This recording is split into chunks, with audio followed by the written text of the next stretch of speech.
Hello, chat.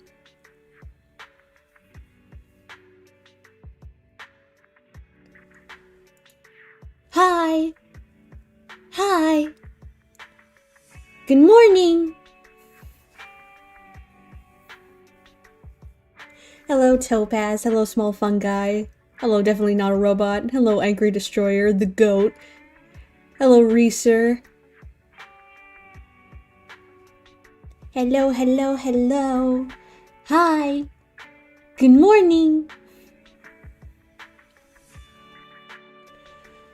I'm gonna be totally and 100% honest with all of you.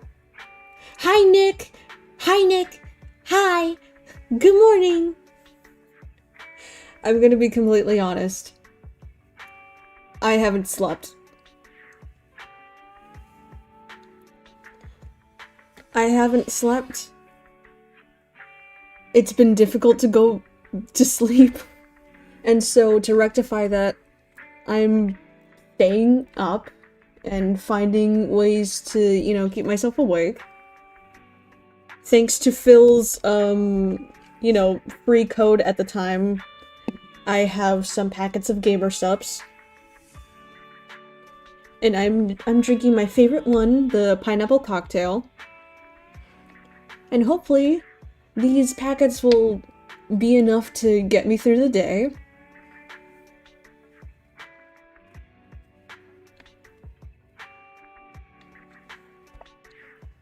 Let's go! No hours of sleep! Plus, I promised that I would do these drawing request streams, like, 2 times a month, and I kind of forgot to do it at the beginning of this month. Because, I'm so good at doing that. I'm good at keeping promises. I'm great at keeping promises.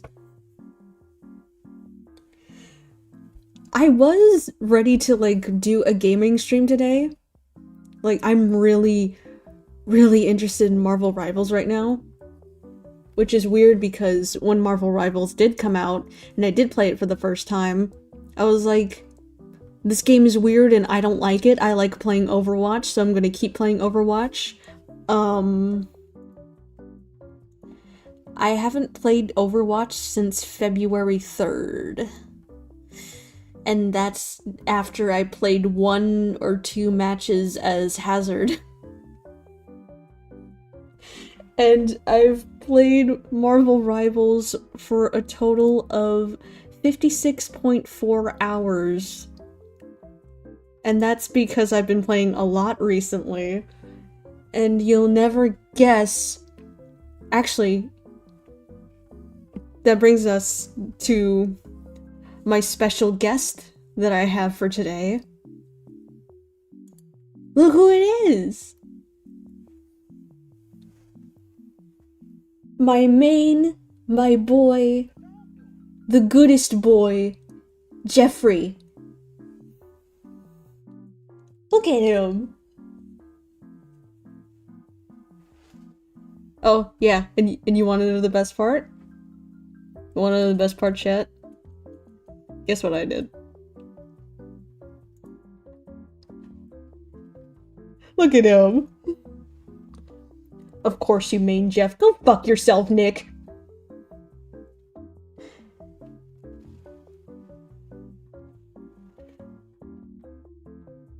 Originally, it was just gonna be, Jeff's without the snow stuff, his snow suit on, but it is storming here. Like, it is so misty outside. So I figured, why not? Put him in something warm, because it's very, very cold outside.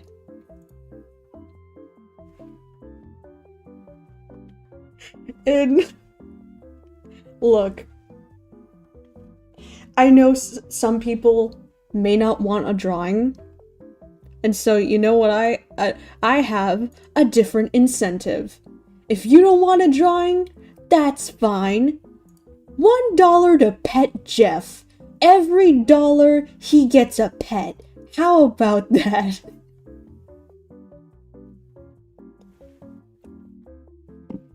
Also, wait. Give me a second. I don't know how many people have heard this, but I think everybody needs to hear it. Pause this music. It's very unimportant. I'm gonna make you all listen to some real music.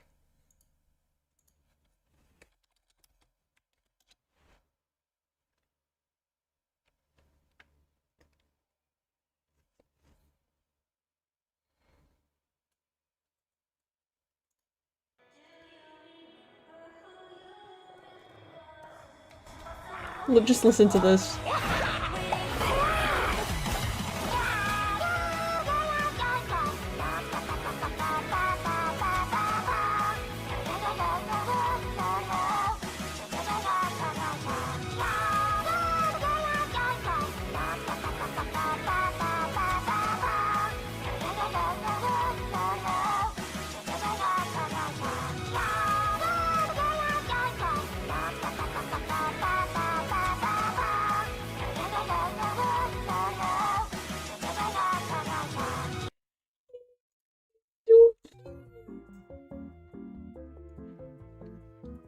And it is, I think it is canonical that Jeff has the best singing voice ever in his universe. And that is delightful.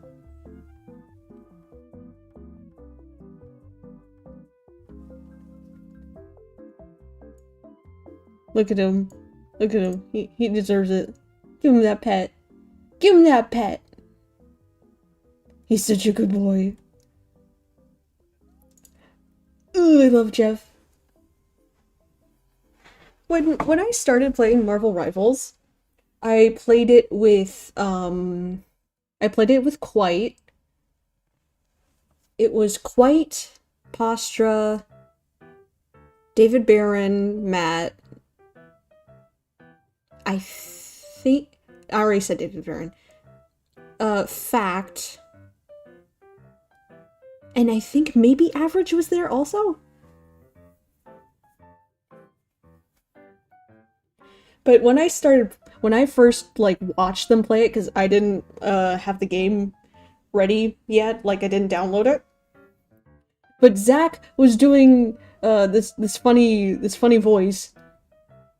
I love it when Zach does, Zach does the little voices, by the way. But, Zach was doing this funny voice. I'm like, in my mind, I'm like, tee, I like that voice. I actually tuned in to, like, the Marvel Rivals, like, stream, like, they were streaming for those who weren't playing. And I tune in, and I hear Jeff the Land Shark, and I'm like, oh, that's just how he sounds. I love Jeff. Originally, actually, I wasn't drawn to Jeff at first. Like, I didn't fall for him immediately, like everybody else did. I was a hard Moon Knight main. I love Moon Knight because I think he's funny and silly. But after my buddy John started playing him, I'm like, okay, he seems cool and fun, let me try him. I have not stopped. I have not stopped playing Jeff. He's just... I've played Jeff so much that I have stopped playing Moon Knight. And when I do play Moon Knight, I accidentally end up playing, like, Jeff. And I have to train myself to not play as Jeff, because I am not Jeff, I am Moon Knight.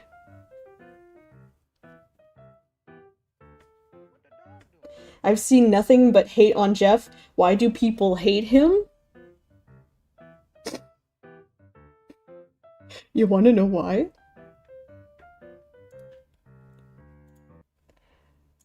Oh, you poor... There's a reason why people hate him, but I love him.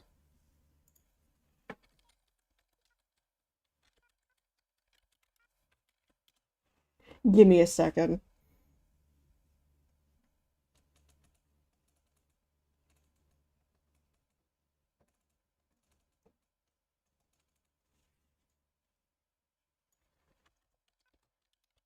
I need to find a good video.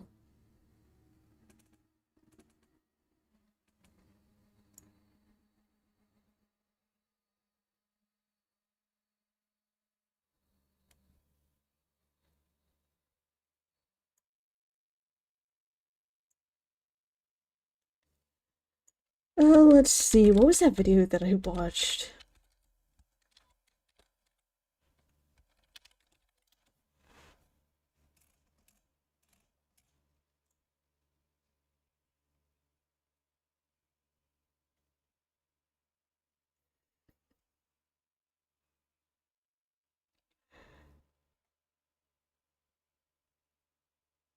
Oh, where's that guy?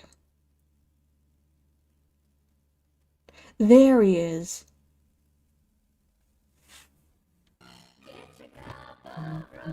Chat, we're gonna watch a little video.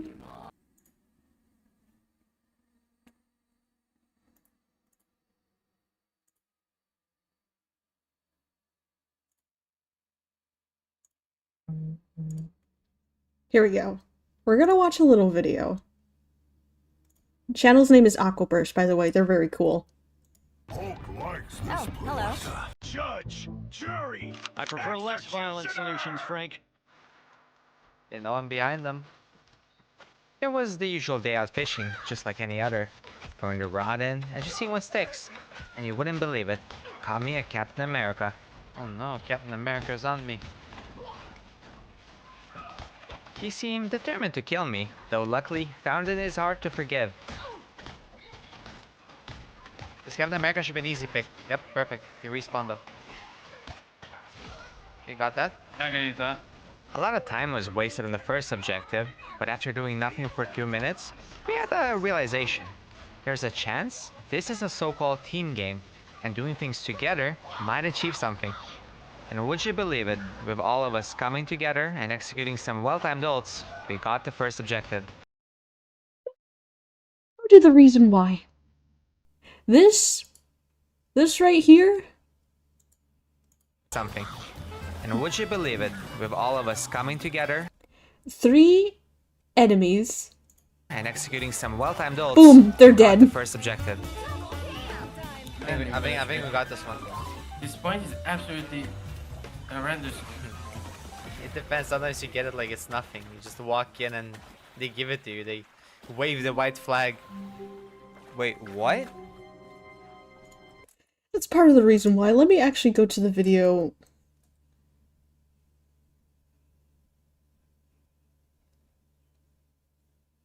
Which one? This one? Was it this one? Yes, this one. They're even telling him, no, don't play Jeff. I'm not gonna lie. It's hard being a Jeff main. Your team hates you from minute 1. Statistically, one of the worst win rates, and having an ult that can be countered by pretty much anything. But I do have a dream of reaching Grandmaster one day. I mean... Yeah, that's the thing. Jeff's ult kinda doo-doo. Like, literally, his ult can be countered by just, you know, moving? But people tend to be stupid, and that's why you need to be quick. Be countered by pretty much anything. But I do have a dream of reaching Grandmaster one day. I mean, other people have done it. Why can't I? There's no way I'm about to switch to some meta hero when I'm so close, right? For most of the time, I've been focused on healing. But when more and more people realize that Jeff is quite good at being a very annoying DPS. And that's exactly what I started practicing. And to be honest, it was probably the best decision I ever made. Oh, yeah. I respawn. Ever since I learned about, like, different playstyles of Jeff, mainly this one, I've started playing him very differently and trying to learn how to be more effective as a DPS rather than a healer, because Jeff can heal like crazy. Jeff heals like stupid crazy. But I really wanted to learn how I can be better as a DPS as Jeff, because DPS Jeff goes kind of fucking insane. And so there are some techniques that I picked up from this player, and it made me kind of nasty. Oh no, oh no.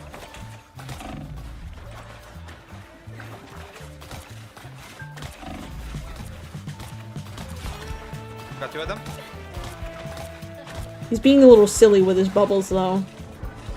Got 3 of them. I got Spidey, I got Spidey, I got Spidey. Well played, man. What the fuck? Sneaking up on the backline was sure surprising to the healers, but I had to put in a lot of work to be able to survive. For one thing, I used to drop bubbles straight in front of me instead of below this me, right which here. wasted me more time. That move right there? Let's go back.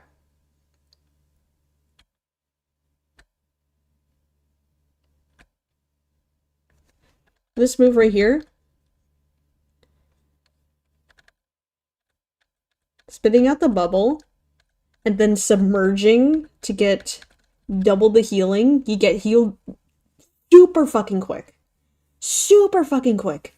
And if you're getting attacked, like you're getting dogpiled on, doing that multiple times and getting away, even landing some shots on them, you're fucking immortal. They cannot kill you. I mean, maybe they can, but it's going to be very, very difficult. They're going to have to work for that kill.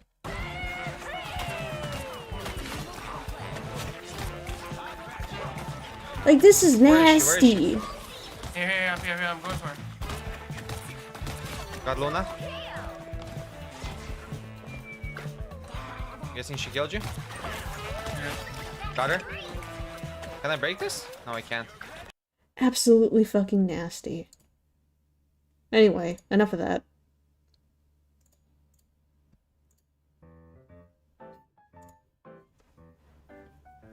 Anyway.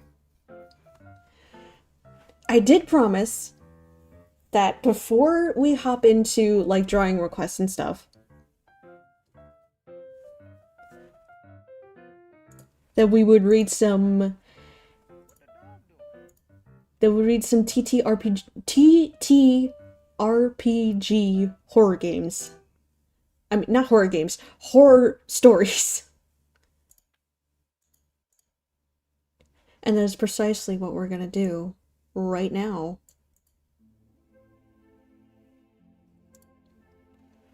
Alright, so I sorted. I think this is how you sort them. How, you know, streamers and, like, YouTubers do it. They sort by top. I sort by top this week. Do we want to do top or do we want to do best? We'll do top. Okay. I'm gonna name out 3. And you guys will tell me which one that you want to read. First one that we got, it was uploaded like 6 days ago. Killed just before the session-long BBEG fight in a cutscene. That's number 1.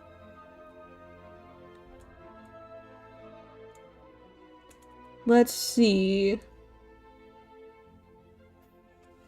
Number 2 is D&D player demands to purchase a child.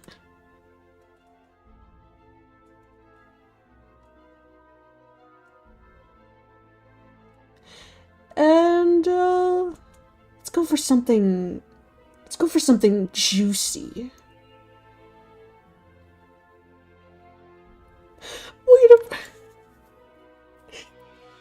The third one is player who ghosted after sniffing another character's dirty clothes and peeing on them.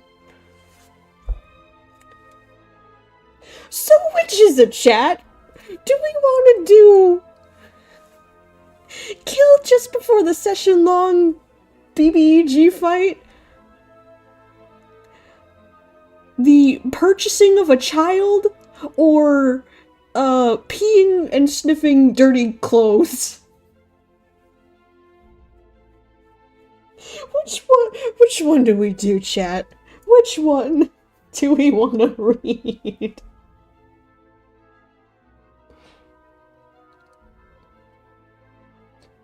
Okay, P, the first one, child. Poll. Oh, you guys are gonna make me do a poll.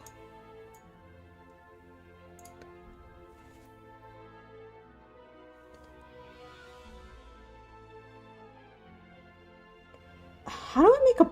Can I make a poll on mobile? No, I don't think I can make a poll on mobile. Mobile. Blech. Why do fucking words sound the same? I hate words. I don't speak. This is why I'm not good at speaking. This is why I shouldn't be a streamer. And yet here I am live streaming. I'm gonna mute this as fast as possible. Shut up, live me. We're gonna make a poll.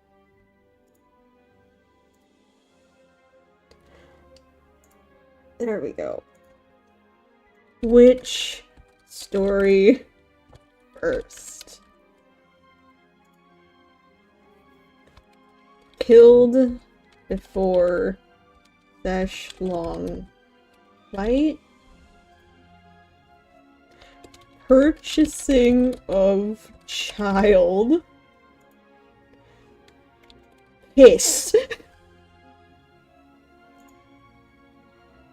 There you go, chat. Vote away.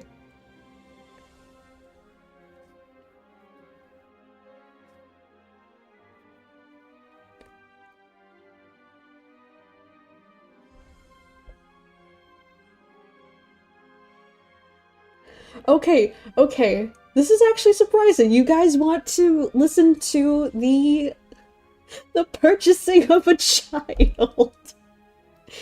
I was so sure that as soon as you guys heard the title of that third one, you'd immediately go, well, I want to know what that's all about.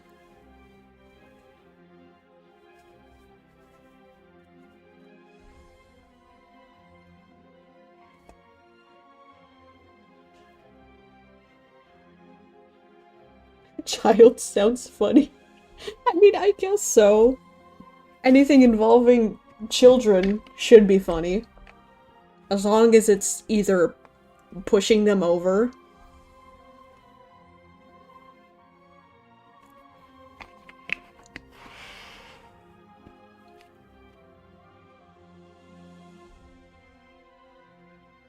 Okay, I will use these results to decide what order we go in.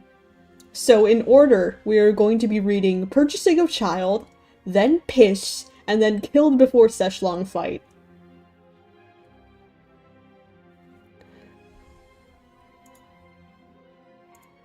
Alright. Let's see what the child is all about. Alright. This story is by user SonicCop99. D&D player demands to purchase a child. Last summer, me and my brother got bored, so we decided to play some D&D. Went to a game store, gathered some folks, got them interested in my brother's campaign idea, and he became our DM. We are still playing this very same campaign, albeit with like half of the players being replaced by now. This particular incident happened near the beginning of the campaign. We as a party decided to collectively do a bunch of side quests in a wealthy major city called Venusia? Yes, it was based on Venice. Venice? In order to rack up some gold, so we could buy armor, weapons, and level up a bit before we engage with the main quest, which my brother, the DM, admitted would be very cutthroat and merciless. Once we had finished a dungeon crawl through a low-level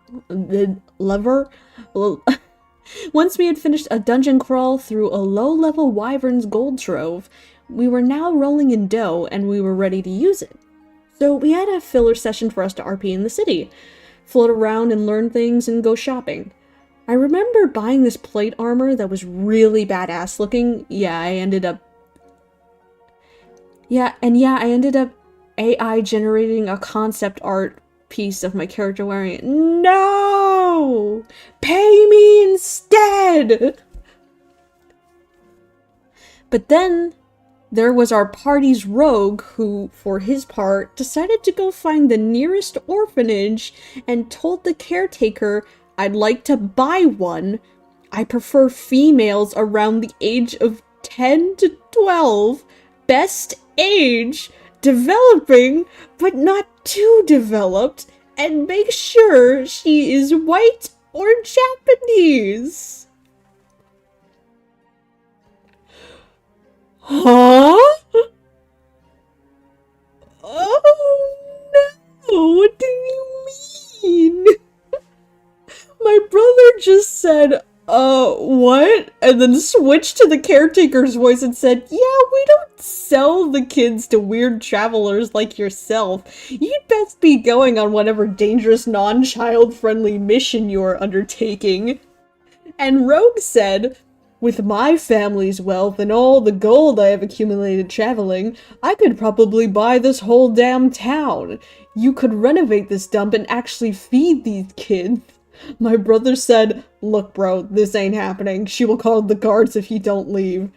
Rogue then got pissed off and said, fuck it, I stab the insolent bitch and take the kid myself. What the fuck? My brother then has town guards rush into the orphanage and confront him and say, last chance, you can leave now or probably get killed by the town guards. So Rogue's player then just gave DM a nasty look and said, ever heard of player agency? You're a shitty DM. And then he got up and walked out. Never saw him again. That's the end of the story. Ooh. Ooh. Oh. Why? Oh my god. What's fucking me up is not the 10 to 12 best age comment, it's the make sure she is white or Japanese.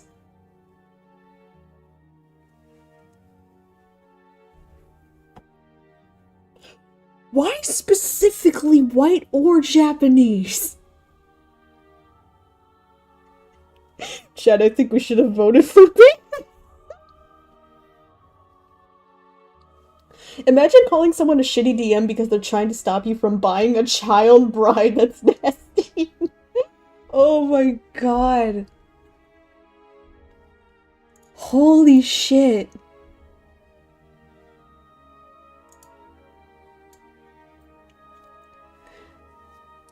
I'm glad that most of my, well, not most of my, literally all of my, D&D group is fucking normal.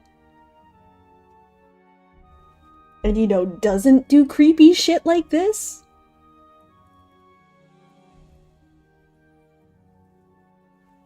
Like, oh my god. I'm so glad. Oh yeah, by the way, later in the future, I'm gonna do a stream just dedicating to reading, tabletop RPG horror stories.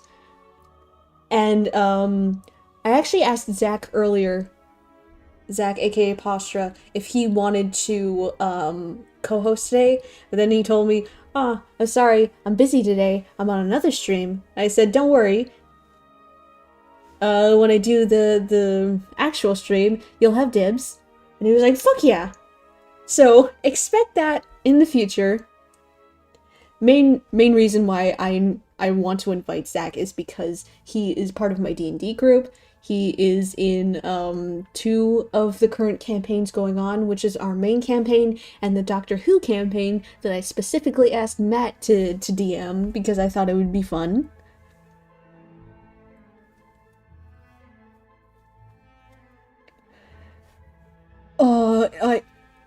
Chat, remind me to go back to this story. You know what? No, I'm gonna screen cap it. So I have it in case I can't find it again.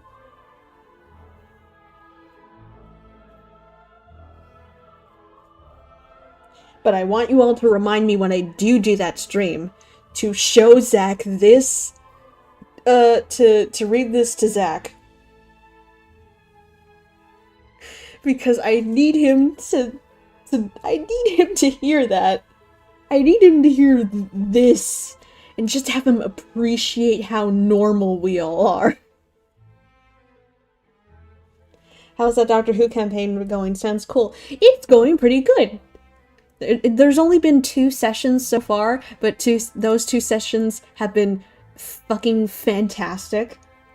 Matt is a wonderful doctor. He does a wonderful 10 impression.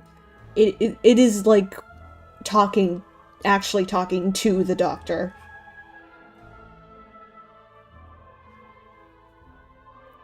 And we left off on a cliffhanger where we went like 30 to 35 years back into the past, and we ended up in a warehouse. And my character, whose name is Viv, she recognized the warehouse as her parents' warehouse. And turns out that this is an alternate timeline where, because in this campaign, the Doctor has fallen into a different universe, along with various Doctor Who quote-unquote monsters, like Daleks, Cybermen, Sontarans. My buddy Jay, he's playing the Sontaran. His name is Nux, but my character calls him Chadwick. Just because she likes giving people nicknames. And, basically, they all fell through this crack in the sky. It went from horizon to horizon. It lit up the entire, like, if it was night outside, the crack would light up the entire, like, almost the entire planet, and make it look like it was day. So they're falling through the cracks in going through into this universe.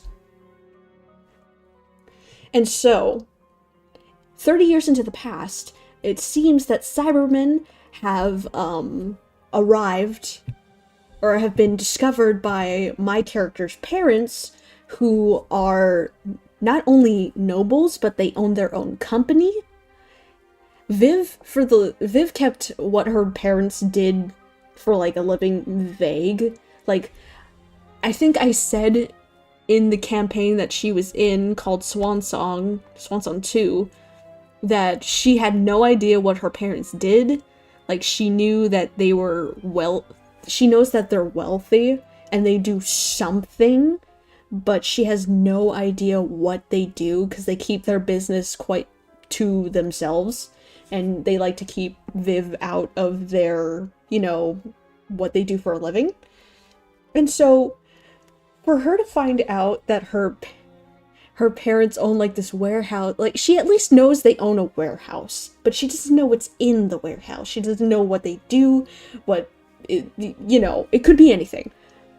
So she recognizes the warehouse, but she doesn't recognize the Cybermen. But the Doctor, 10, he recognizes it as like, these motherfucking Cybermen. But the thing is, with Viv is a tiefling. And I have it stated that her mom is a tiefling and her dad is human. But when we go to this point in time, 30 years in the past, and we see her dad, like, bringing forth the Cybermen and being like, yeah, we have made this new security robot, and he showcases a Cyberman. Her dad isn't a human, but he's a tiefling. And that's setting off a lot of alarms in her brain because her dad's not a tiefling, her dad's a human. So a lot of things are wrong here. That her parents never showcased Cybermen.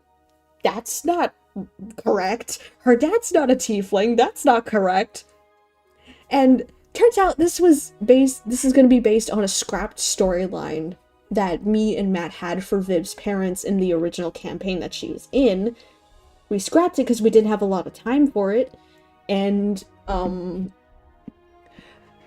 basically what we gather from that is that her parents are kind of terrible. They're kind of neglectful, and they're kind of just overall shitty.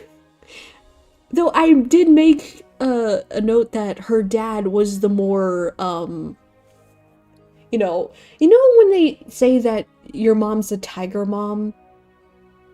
Well, I now heard of the saying called, a dolphin dad. Which basically, a dolphin dad is like, a parent who's more, like, laid back and, like, accepting. Like, still stern, but not as stern as, like, a tiger mom. So basically, that's her dad. So now I'm scared, because if her dad is a tiefling, that means something happened. He did something he wasn't supposed to do, and he might be a little bastard man, and I'm scared, and I really want to play this Tuesday. I want to play this Tuesday. It's not guaranteed, but I want to play. I want to play.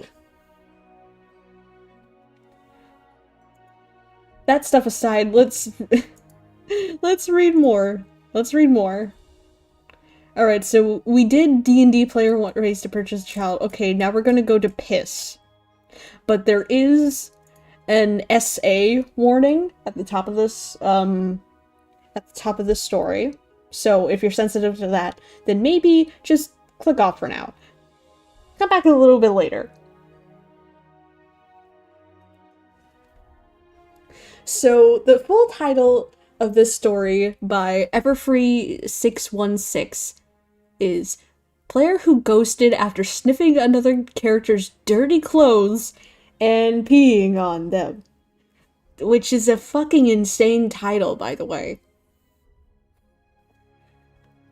Alright, it begins with, was reminiscing about D&D today with a friend and remembered this really awkward campaign.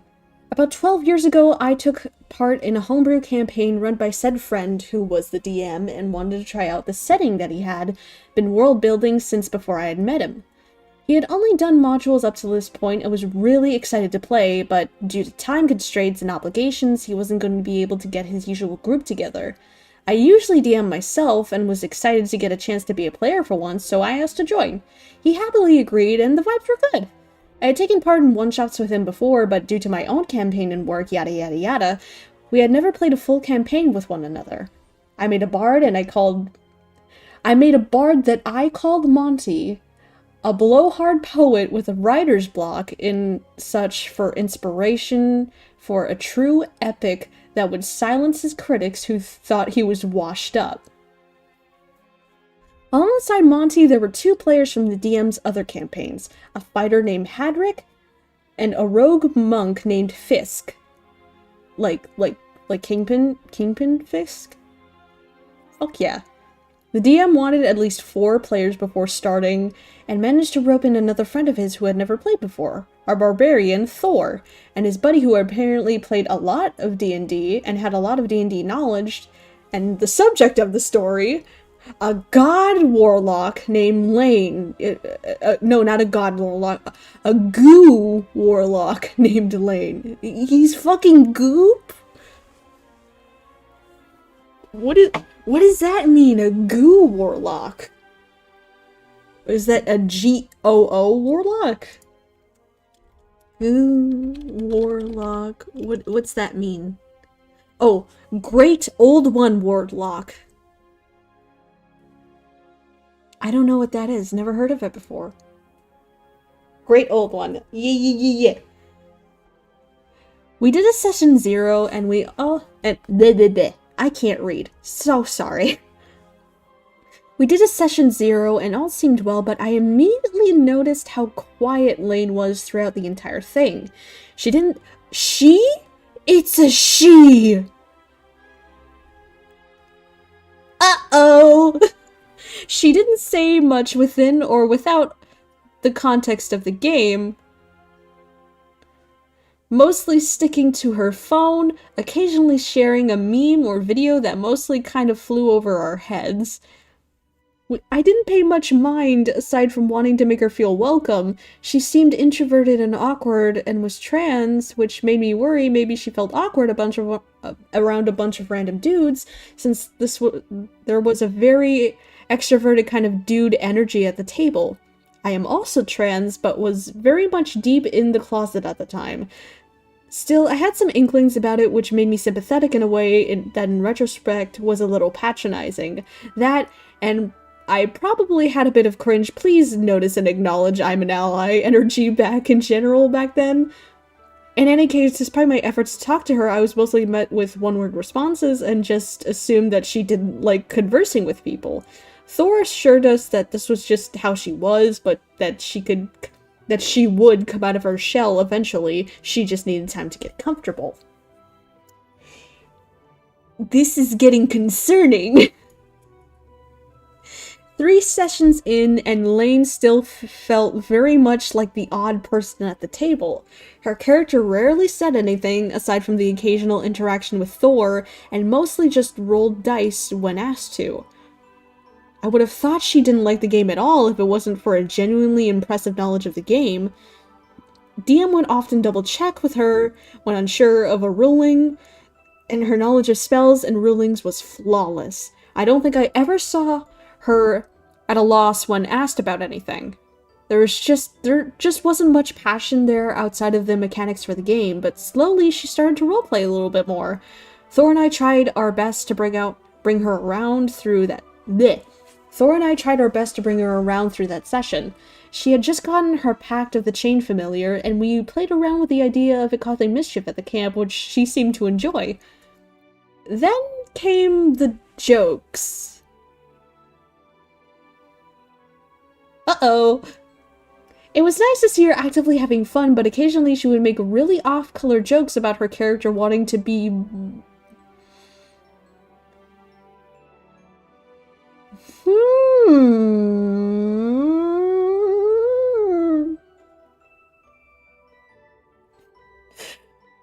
Can I say that word?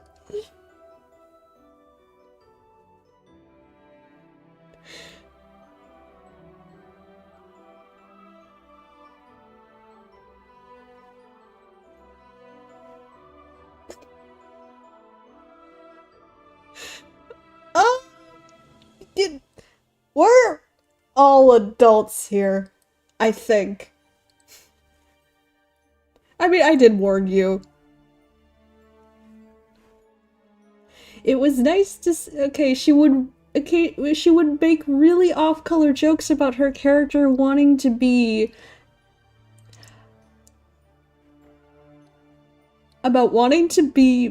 molested. I feel dirty saying that word, or just general insinuations that NPCs might be pedophiles. The jokes didn't get any laughs, and eventually DM asked her to stop. She apologized and clammed up again, but would eventually come around. Only when she did, the jokes came back too. More subtle and less frequent, but still the same kind of tasteless. She also had a thing about her character peeing herself. It started as a gag that genuinely got a laugh at the table. I don't remember the exact context for what started it, but she was nervous and mentioned her character wetting herself in the seriousness of the moment. It cut the tension in a genuinely funny way. Okay, that's cool. Only then that became her thing. She would pee herself when scared or nervous, and gradually became more scared and nervous character. It wasn't ever really talked about, but there was an awkward air going around it. I wonder why. On the whole, she was still very quiet, so I think people didn't really want to make a fuss about it, but she was peeing herself about once or twice every session. Hadrick had to drop out around session 8 or 9. We had been playing almost 3 months, and the campaign had been pretty successful, though Loin still felt like a bit of a stranger. With Hadrick gone, a space opened up for another of DM's old players, our new moon druid, Shaya. When Shia joined the table, Lane's demeanor changed completely.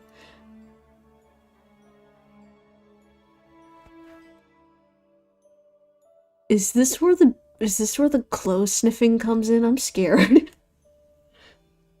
She suddenly became much more animated and loud, which first felt like a good thing. She adored Shia's wild shape forms and had her familiar right on top of her. She frequently chatted with her in and out of character. It was apparent that Lane had a little crush on Shia. Maybe because Shia is one of those people that just comes out with the weirdest things to say sometimes. She's naturally a very funny person. By the next session, however, it was getting to be a problem. Lane would reach across the table to show Shia things on her phone as Shia was rolling dice. She would talk over people to explain what she was doing at that moment with Shia. She decided that her character was Shia's disciple and would threaten people who disagreed with her about anything. It was all just a little intense. Lane's last session with us came shortly after, maybe around session 10 or 11. She had gone back to making crude jokes as often as before, even with DM asking her to dial it back. Shia at this stage was a lot less encouraging of their characters' interactions, acknowledging them but not really playing into them anymore. It felt bad for both of them. Lane seemed desperate to get her full attention, and towards the end of the session, when we were about to take a long rest, made a point of finding Shia's armor and sniffing it, pointing out the boots specifically. Ugh.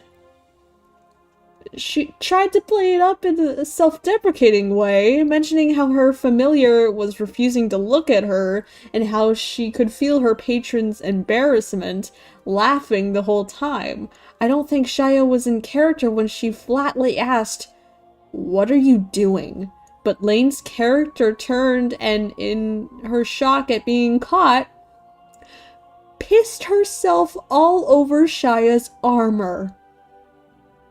DM stopped the game there and explained it wasn't appropriate for the kind of campaign he was running. He was honestly pretty gentle about it, but the air at the table was incredibly awkward. Lane apologized, explaining it was just a joke and how she was channeling something from anime, but the atmosphere was just weird. Everyone was really quiet, and the DM called it shortly afterwards. That was the last time we saw Lane at D&D ever again. She just stopped showing up completely. Thor said he hadn't heard it all. Thor said he hadn't heard from her at all. Weeks after I tried messaging her too to check if she was okay, but was only ever left on read. That enough was a relief to know that she was okay, but she ghosted completely. The campaign fell through a session later as the vibe just felt off. DM had planned a lot for the story around Lane's patron too and wanted a break to rewrite things, and we just never got back to it. Rest in peace. Several years later, I actually managed to bump into Lane at a convention. I had transitioned at that point, and it took a while for her to recognize me when I said hello. She was noticeably a lot more friendly right off the bat, but upon recognizing me, she seemed really embarrassed. I managed to put her at ease, and we hung out for a couple of hours. She changed a lot. Much more talkative, a lot less edgy in her humor as far as I can tell, genuinely pleasant to hang out with. She introduced me to her friends when we all got lunch together. She brought up the campaign to my surprise, and while not going into details, mentioned how it's something that still embarrasses her and apologized for how she had acted. She was trying to be quirky and weird and had just ended up humiliating herself. We added each other on Twitter, and I messaged her later that night to thank her for hanging out and if she got up to much else at the con. I never heard back, and that's my story. Well, chat, good ending? Question mark. Good ending. It's several years later, and I want to believe that she had grown and changed as a person. I think a lot of people, I want to say that maybe they were at least a young adult, maybe early 20s. early 20s at the best, and like late teens at most. Everyone has that phase where they want to be funny. They want to be funny and liked, and just someone nice at the table that everybody likes, and but you try too hard and you end up just not only making a fool of yourself, but you make everyone in that group uncomfortable and they end up not liking you. Like, I think everybody has that phase at some point, and I'm genuinely glad to see and to hear that this person has changed, and they even feel guilt and regret and embarrassment for how they acted in the past. This person might still feel that way. I mean, it said so. The person that wrote this said so themselves, that she is still embarrassed by this, which I think that's why she didn't write back right away. Like, maybe they have by this point. I'm hoping. I want more. I hope she's doing well. I hope character growth. I call that a W. That's a W, chat. W, chat.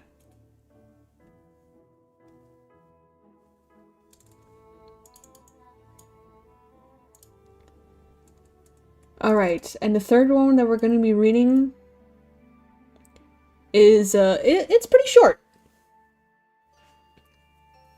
This one is killed just before the session-long BBEG fight in a cutscene. And this one is by Illegal Avocado 2975. The title is the TLDR version. This is an older story that someone's comment in another post reminded me of. The quotes are not actual quotes, but approximate of what I can remember from the conversations. Back in the early 2000s, ooh, that's fucking... like, that's 25 years ago. Early 2000s? I wasn't even born then. Give me like 2 years. Back in the early 2000s, I was in a long-term campaign. We had just gone to the big bad evil guy fight, and the DM straight out killed my character in a cutscene. No saving throws, no chance to defend myself, just dead. I asked the DM why, and he said that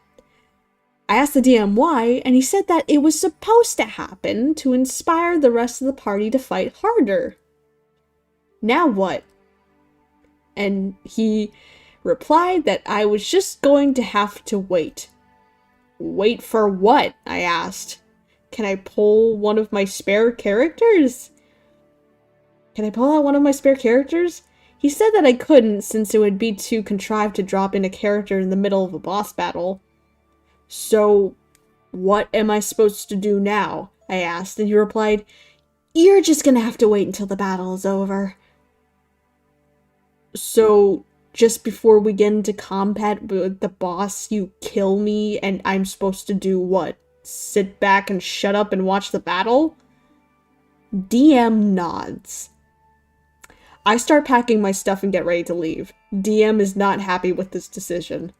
We go back and forth for a bit, and eventually and grudgingly tells me that there's a scroll of resurrection in the treasure for after the fight. I said, why bother? This is the end of the campaign. You said it yourself. Once this guy's dead, you're stepping down, and Jeff, one of the other players, was going to start his campaign, so bringing me back after it's all over does nothing. I left at that point. Didn't play again until several months later, when there was a LFP notice at the game store. Oh, that's a shitty DM. That is one shitty fucking DM. Here's a note for DMs. You shouldn't plan a player's death and not tell the player about it. You don't kill your players without telling them. Well, if it's by accident, then oh well. But you don't plan out a player's death for your own shitty little, just wait, man. Just wait. Trust me on this. Trust me, bro. It's gonna be cool. Like, it's at the end of the campaign too, so what do you do? You just don't want that player to play. It's not cool. This moment's not cool. You're just a shitty DM. You're shitty, and I hope you never DM again.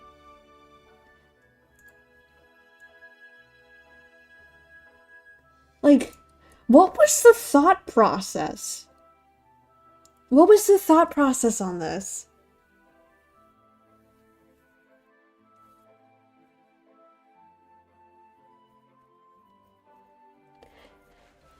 Kill an NPC or something, not a player, like that in the cutscene. Exactly! Like, the NPCs are expendable.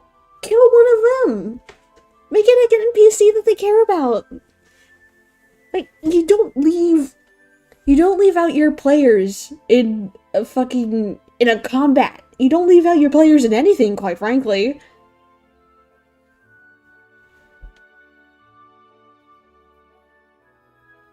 DM probably thought that their story needed a kill, never thinking about the player experience. This is why Matt chooses to make NPCs suffer. Because when the NPC suffers, then the players suffer because they care about that NPC. And thus, none of the player characters are, put on the line unless it's planned to. These things can work if they're planned with the player and the player is in on it. Like, these things can work. Like, I've seen it happen in my games. In my Cyberpunk game, me and my buddy Rufus, our characters had a romance. And if you follow my Blue Sky account, you know that romance has taken over my life at this point, which is Masio and Wolfgang. And what was planned from day one was that Wolfgang was going to die. He was going to die, and Matt, my boyfriend, was going to kill him. And that did happen after months of me playing Masio and developing the relationship and their romance. Rufus normally never goes for romance because he feels awkward flirting with players and DMs, because not only that it feels awkward, he's also in a relationship. And his girlfriend, what makes it more funny is that his girlfriend is in the campaign with me. But the funniest part is that she's rooting for it. She's rooting for it the entire time. But back to my point is that all that was planned, and I was even told about it at one point because my boyfriend felt bad that he was gonna kill Wolfgang and wanted me to know. And so, he told me and said, hey, he's gonna die. I don't want you to be sad. I don't want you to, feel that, I don't want you to be sad. This is gonna happen. And I bawled my fucking eyes out. I bawled my eyes out. Because Masio and Wolfgang, they're so fucking sweet. They're so sweet. They're so cute. They're so fucking cute. I love them so much.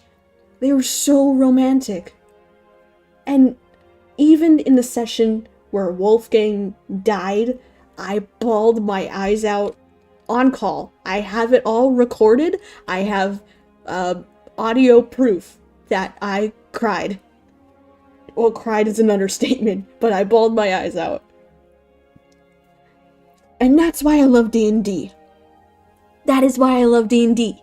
Because when players work together to make something that they care about, to make their own story, to make their own dynamics.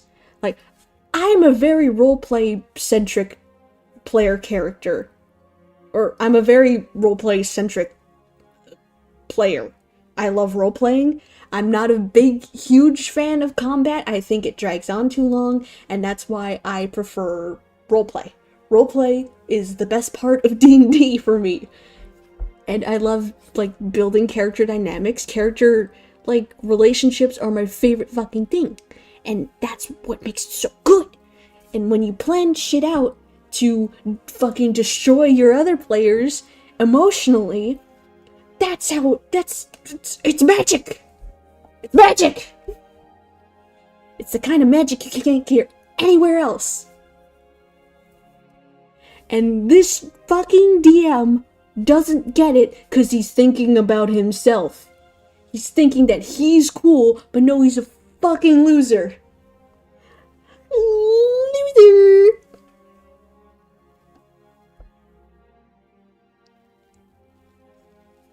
It's like telling you we gotta put him down. What's funny about that, Aloe, is that Wolfgang was obviously, he was nicknamed the Wolf, or just Wolf. And we would make my character would like playfully call him a mutt. And so literally we had to put the dog down. We had to put the dog down.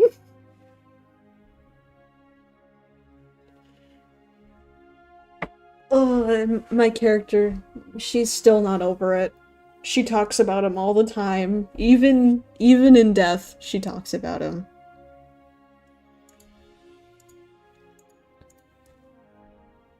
What the dog do? Horrible. I know. It is horrible. But you know, it's okay. She's carrying his digitized brain in her breast pocket at all times, so that he's always with her. Don't ask me how that works. Cyberpunk is weird. Yeah, chat, in case you're wondering who the fuck I'm talking about, it's these two. You may have seen them on my Blue Sky account, a lot. And that is because I love talking about them. I love sharing them. They're so cute. They're so romantic. I love them. Ugh, I want to squish them. I want to squish them.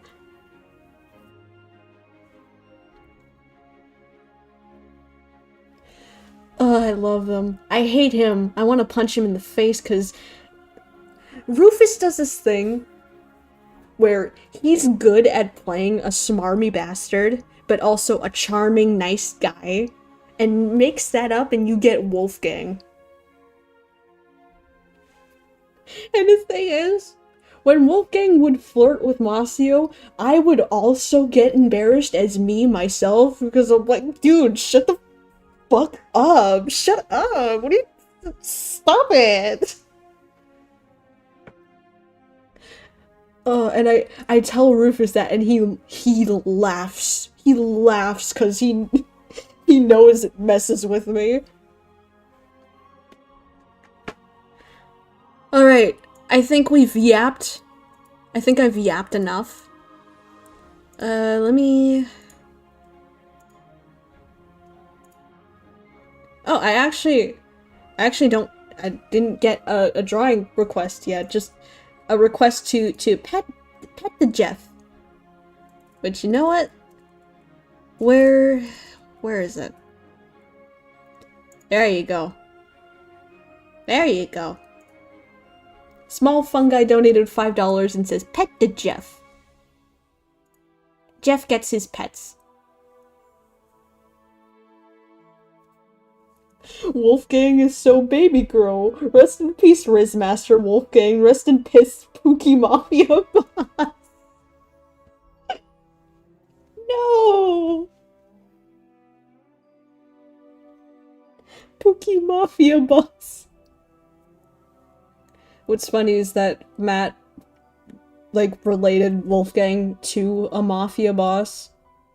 Which is very funny, because Wolfgang was a fixer, and basically a fixer in Cyberpunk is, like, a pseudo crime boss. So I guess technically Wolfgang, on top of being a businessman, like, he was the CEO of the company, he was also a mafia boss. in a way.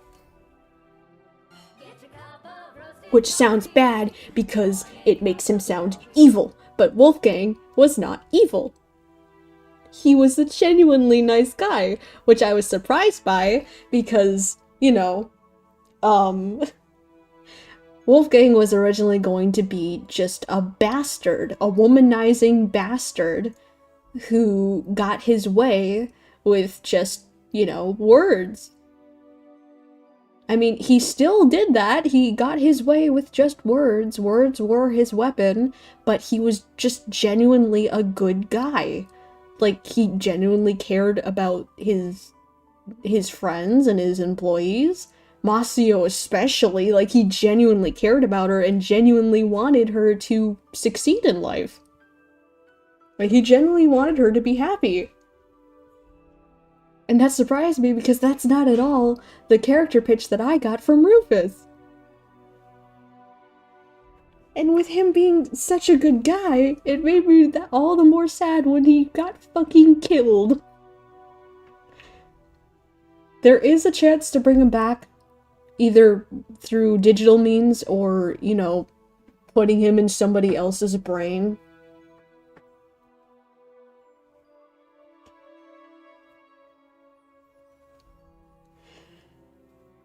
I want to go the fucked up route and slot him into a new person, but as you've seen, it's a lot more funny. It would be very funny if I just put him in a toaster. Like, I don't know if any of you have seen that screenshot on my Blue Sky, where Wolfgang is yelling at Masio to put him in the toaster. Ah, here it is.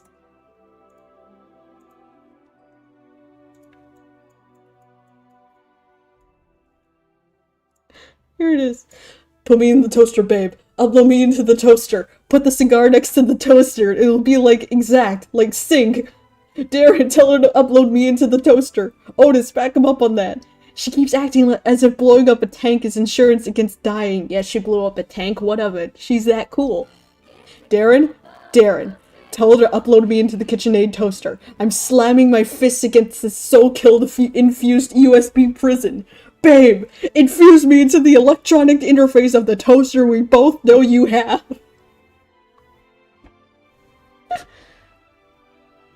Oh, it was so funny.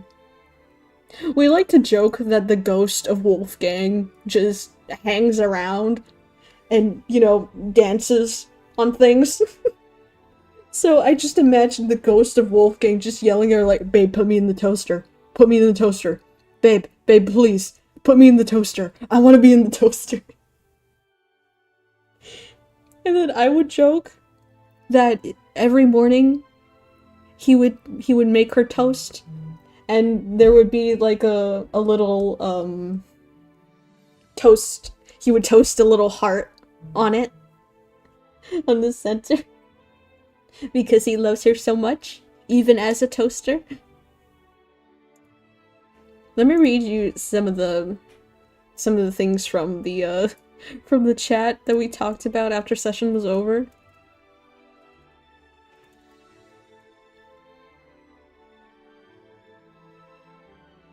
I asked Rufus, why must he be in the toaster? Surely there are better appliances. And he said, the toaster is integral. I asked him, what, does he toast a little heart every time she makes any? And he says, yes, the deadly bread will grant you a crumb of Wolfgang. I don't want a crumb of Wolfgang, I want the whole loaf.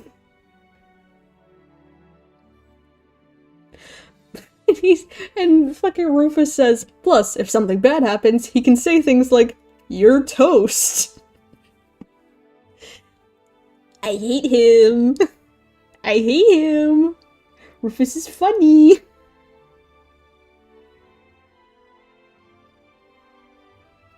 And he says in character as Wolfgang, hey Masio, I understand. When I have a bad day, I also feel bread inside. And I said, at least she can make him shut up by unplugging him. until he learns to upload himself onto other appliances. And he said when you charge your phone, he'll find a way in there and become a little phone buddy. And he's also said be careful if he goes into the computer. There's a real chance Wolfgang could become spamted. Wolfgang lives as a bot account in your MMORPG. As he becomes a max-level bard on hit cyberpunk MMORPG Final Fantasy with a free copy of award-winning expansion Heavensward. Wolfgang is an anomaly and he needs to be dealt with.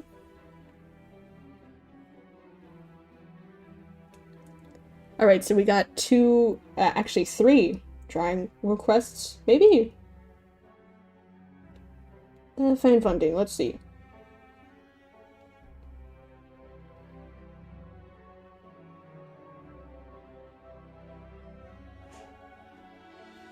Alright, so N for Murder Jones, dressed as the Fourth Doctor. We got Jeff Dat Boy on your Sona's head, and draw a puffin wearing a purple sweater. And pet that shark. Have a good day. Thank you. Well, I forgot to take off the pet, but he will be pet. Jeff has been pet. Enough pets for Jeff. For now. Also, I know I haven't done, like, literally anything yet, aside from read stories and yap about D&D, but I hope you guys are enjoying the stream so far. I'm having a lot of fun. I'm gonna check something real quick and I will do my best. Well, actually, I'm gonna check something. I'm gonna fill up my GamerSupps thing. And then I will begin drawing. And until I come back, the packet said it was 2 servings, so that was my first serving.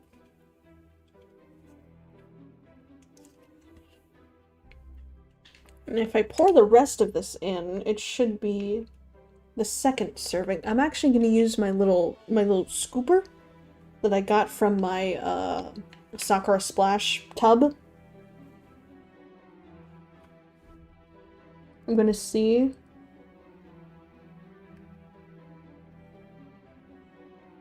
What flavor of GamerSupps? The one I'm using right now, the caffeinated one, is let me see, just to be sure. It's pineapple cocktail, which I loved the first time I got it, but since I'm doing it in, like, a much smaller dosage, the flavor isn't as strong.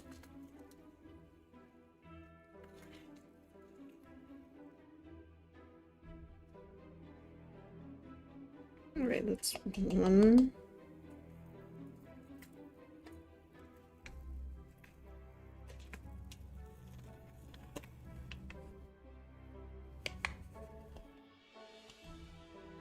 Okay, yeah, that's 2 servings. That is the second serving. And while I go do that, you guys will listen to Jeff sing, okay? I hope you enjoy it. I will be right back.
Alright, I'm back.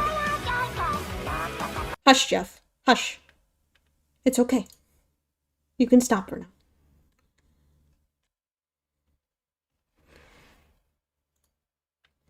Let's see. Where is my... There we go.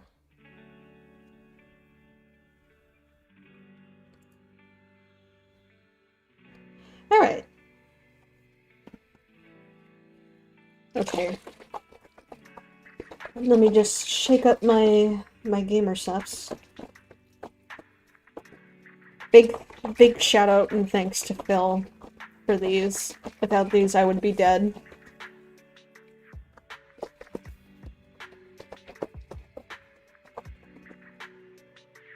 I hope you guys liked your mini Jeff concert. Gotta shake it up well, make sure it's all dissolved.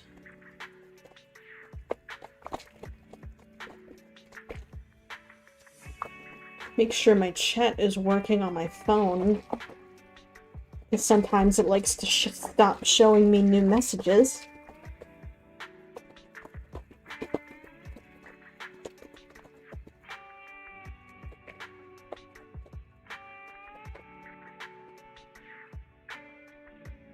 Okay, I think it's all well shook.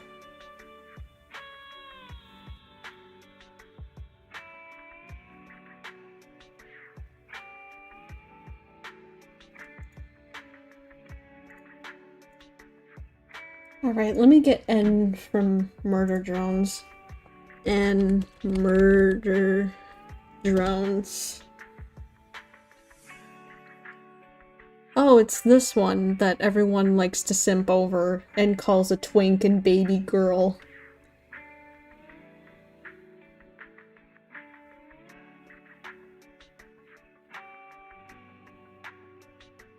Even though that is an android with possibly cock and balls.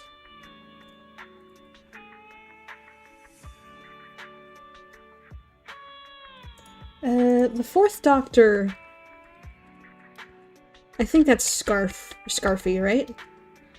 Yeah! I'm pretty sure the fourth Doctor was... Matt says the fourth Doctor was the 10th Doctor of his time. Like, when you think of the Doctor, then you think of either 4th or 10.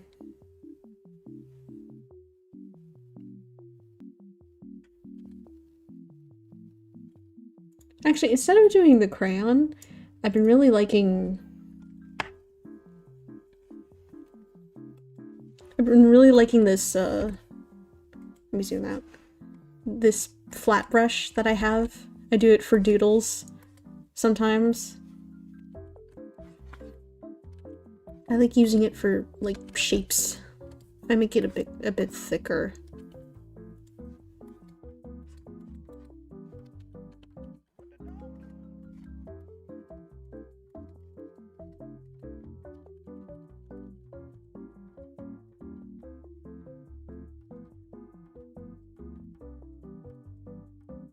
You know, I do a lot of...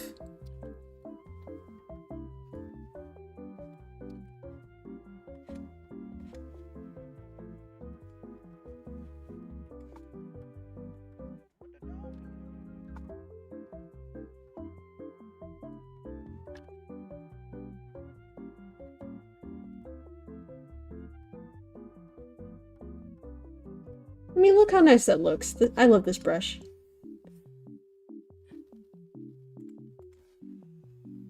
What the dog doing?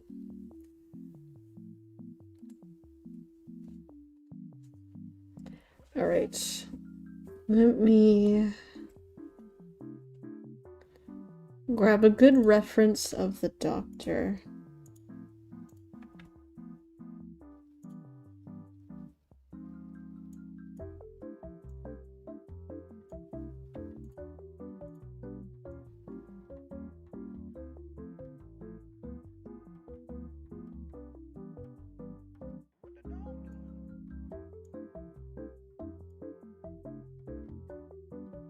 I'm very particular about the borders touching.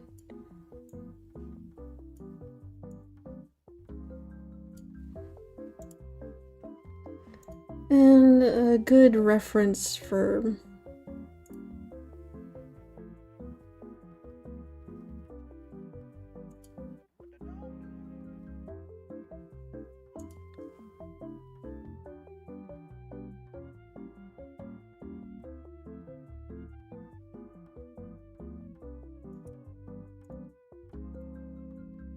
Good reference for N. Color difference, will that help?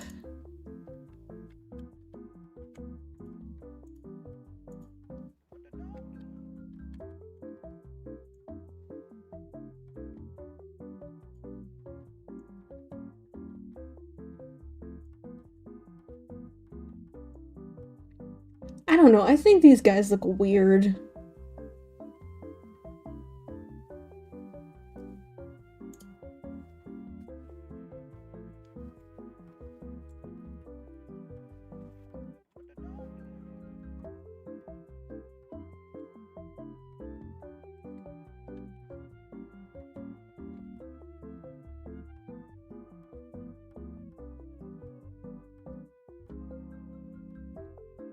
What makes this easy is that I can do a lot with this. I can do like implied shapes.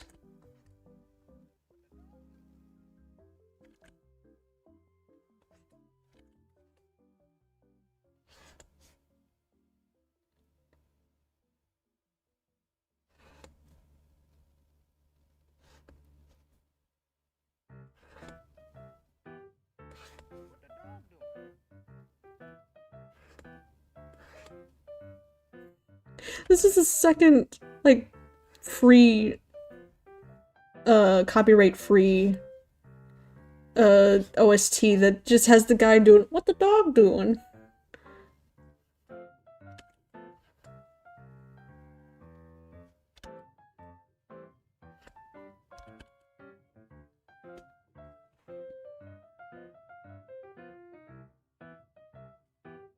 No, I don't like the shapes.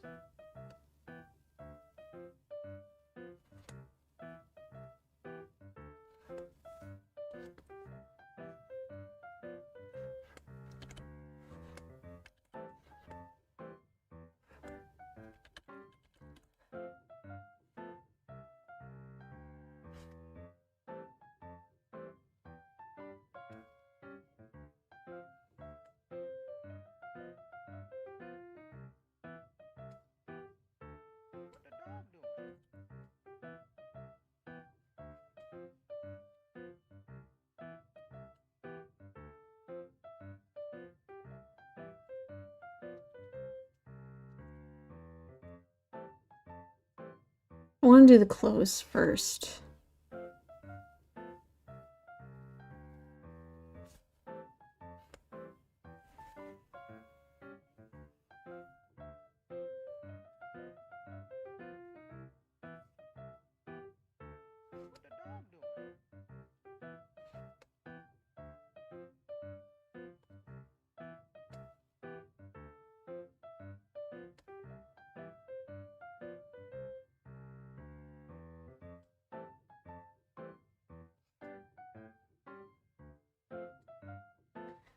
He's so layered. He's got a scarf, he's got a coat.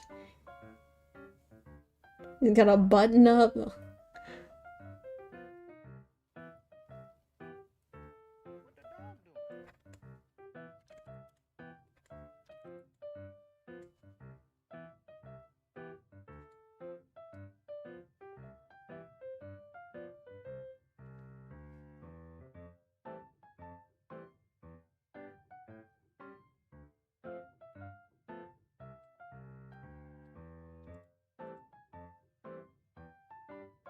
Bro got a fucking big head.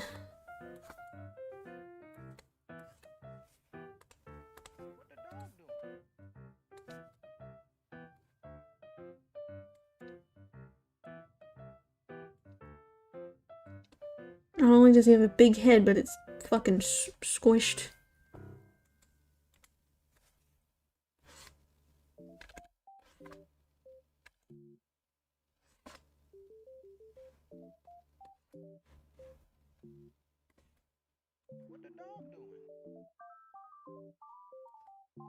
Did I just pick songs that just have him go, what the dog doing?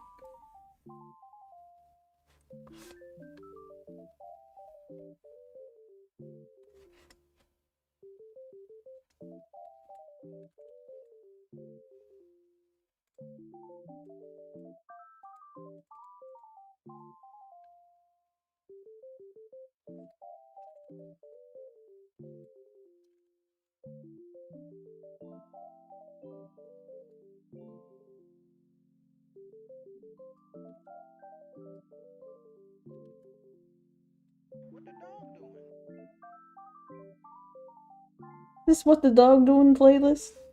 Possibly. Would you believe me if I said it was an accident?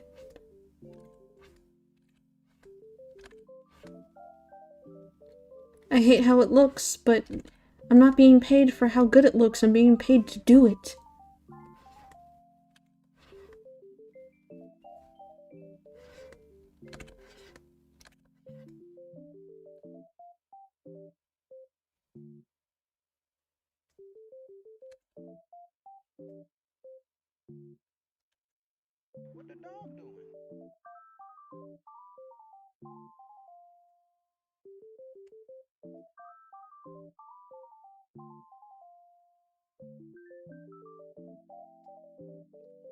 Oh yeah. In the point where me and Matt are watching Doctor Who, not me, Matt, and Postra, because Postra's, still on 10's run with us, but I watched the 50th anniversary episode of Doctor Who. Shit was gas. Not ass. Gas. As in G-A-S. As in that shit was fucking awesome, and I cried.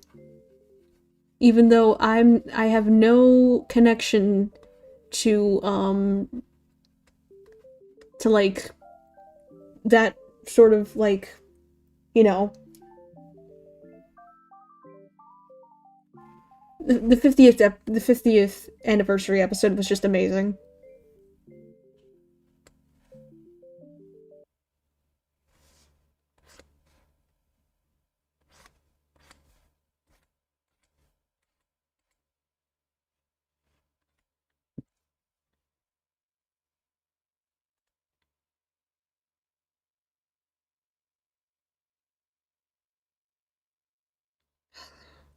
What is going on with Bro's hat?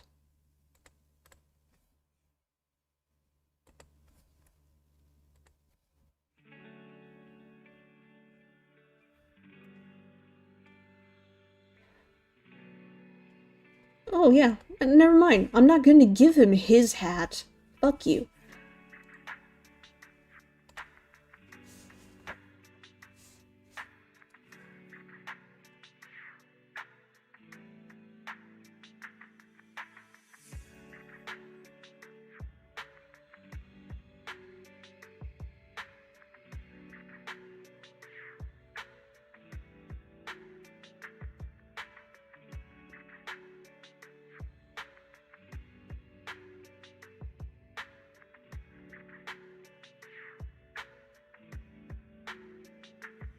Sorry, somebody knocked on my door.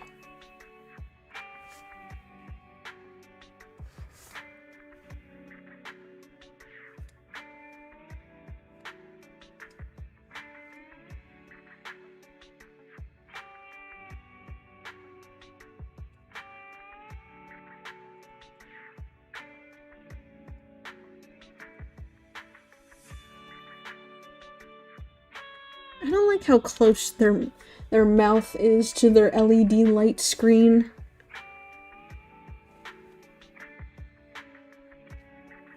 How does Posture like 10th so far, though? We love 10. Like, we loved Eccleston. Eccleston will always be my favorite Doctor. But when you think of the Doctor, you think of 10. even if you've never watched Doctor Who before. And 10 feels just so, you know, he's the most human Doctor. He's probably too human for his own good.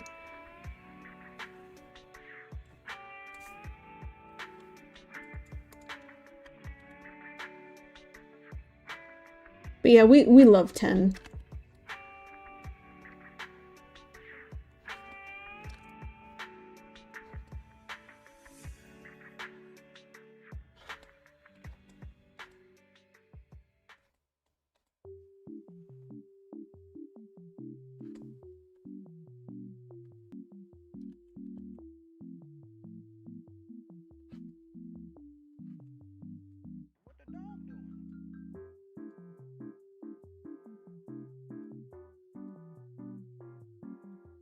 Let's see.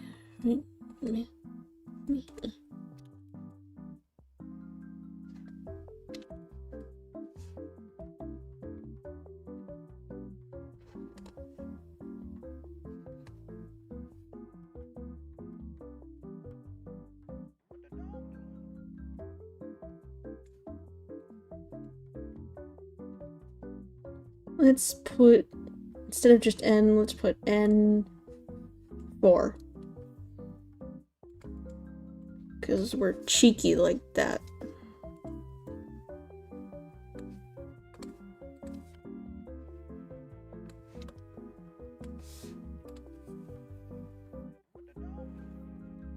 Ten is just based. Based on what?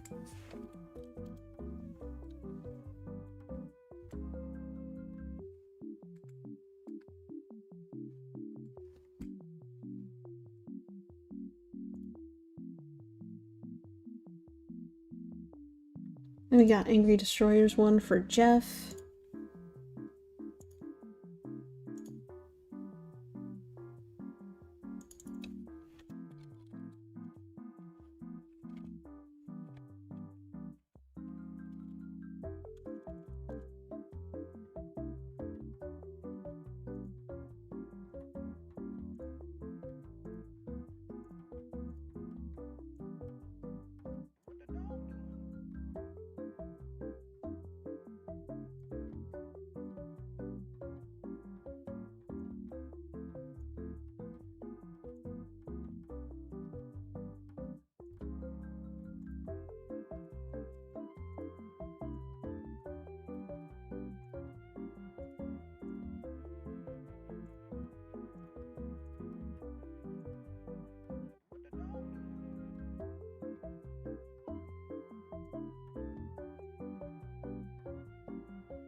Here we go.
This music fits very well for what I'm drawing.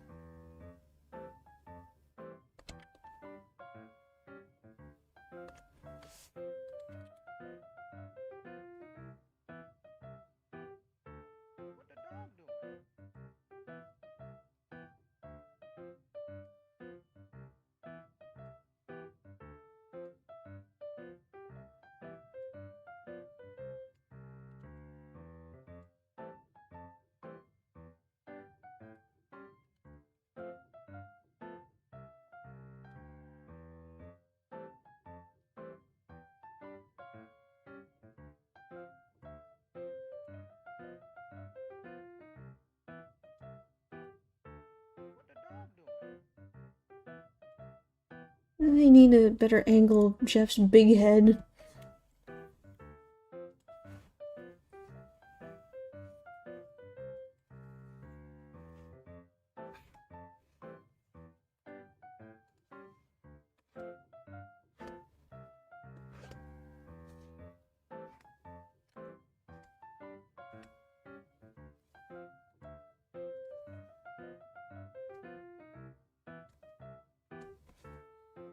Look, it looks so much like him already.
He looks so stupid.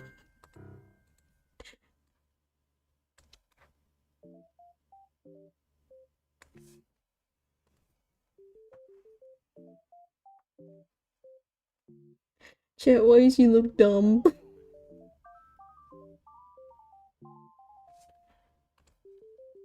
Maybe this should be wider. You know, more over here. Oh my goodness.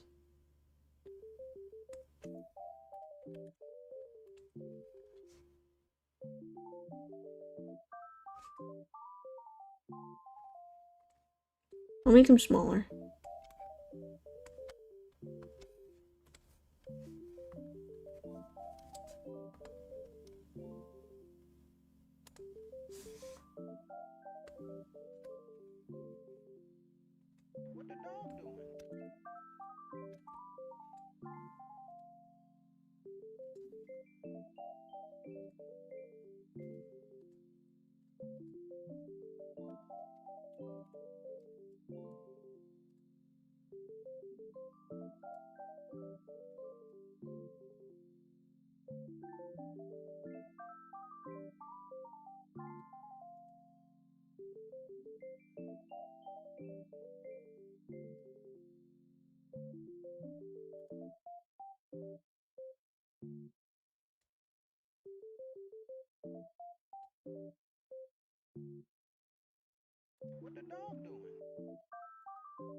I made him tail too big.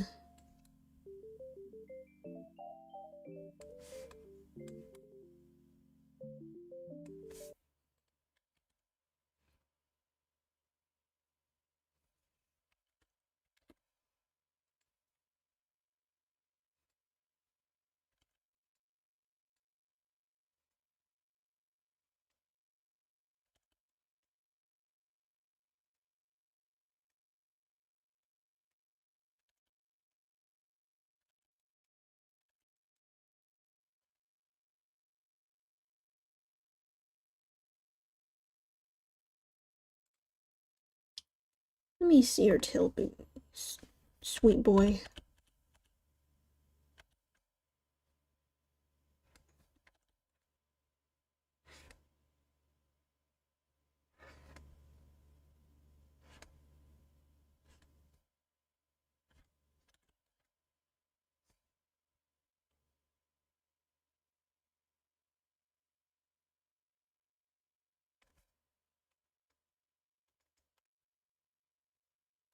My music, stop. I need my music.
Look at him.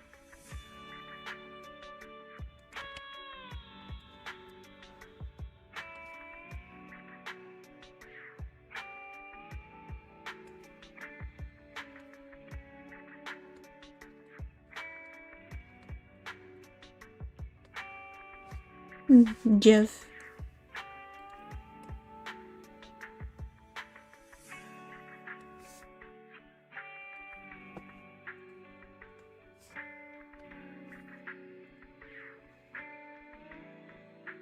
And what was the other one? A puffin wearing a purple sweater. Or a poofin.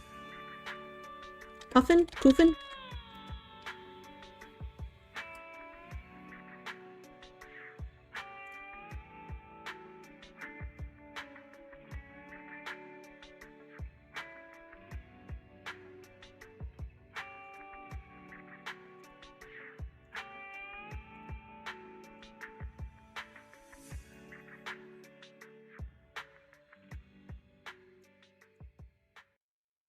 Why do they always look so distressed?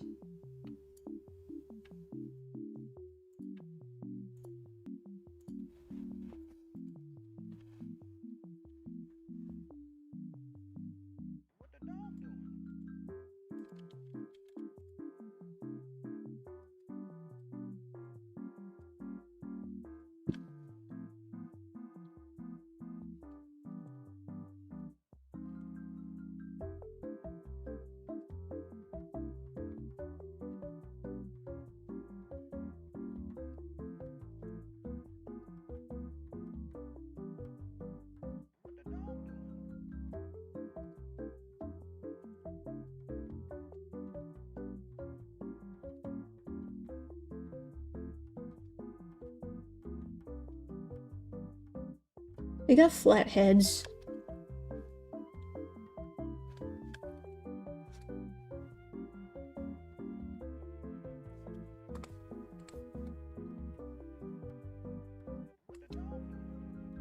I'm not good at drawing birds.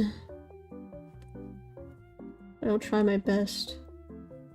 Oh, yes, he has to be wearing a sweater.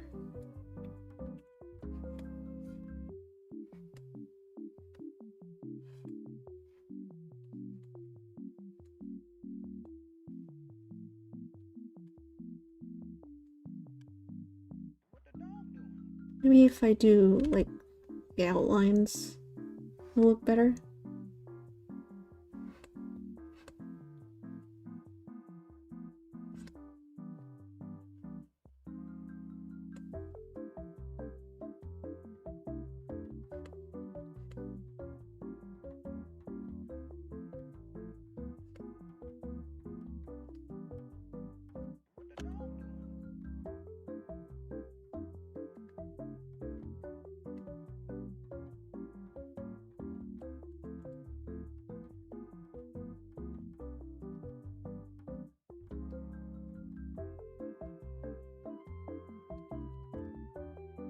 Well, it doesn't have to be too detailed.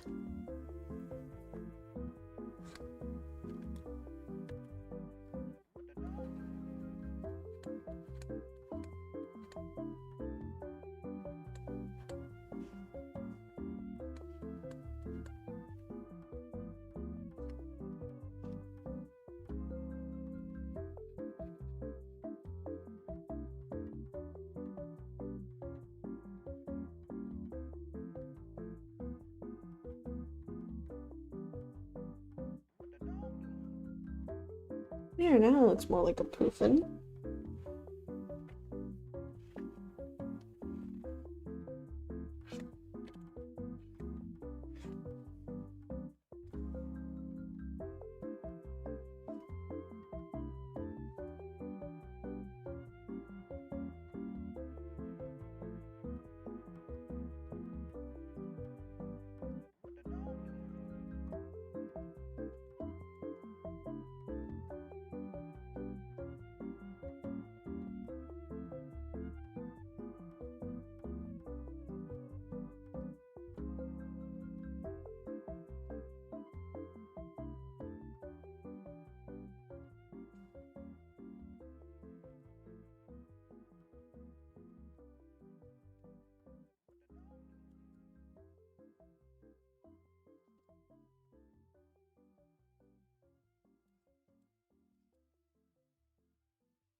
It's okay.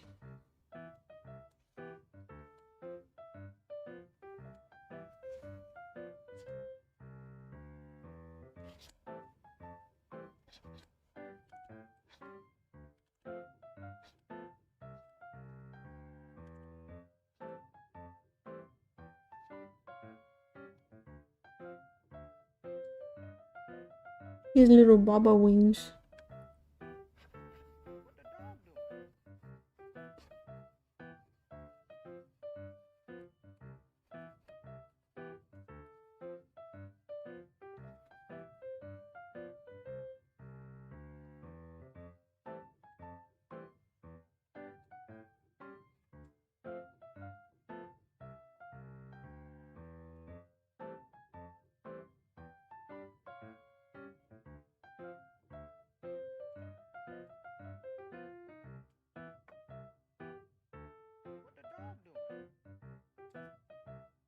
Right there.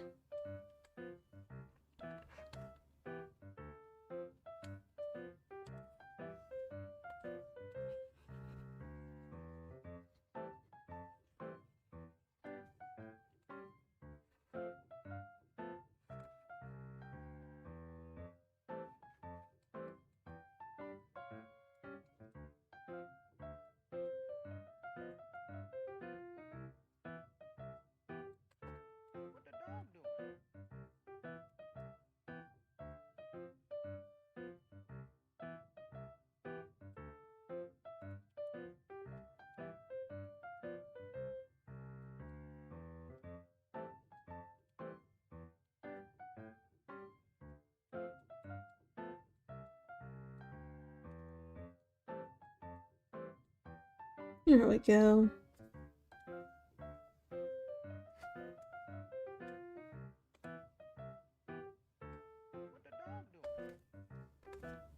We'll make it smaller. And we'll put it right there.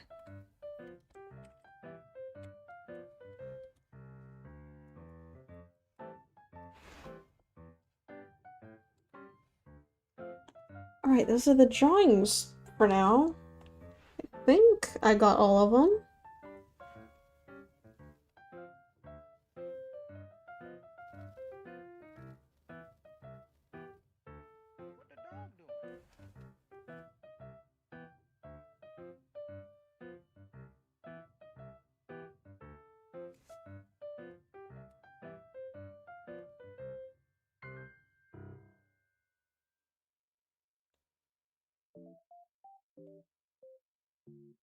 Okay, that's everything from the chat. I think that's all from Kofi as well, for now. So we'll pause this. And we're gonna go back to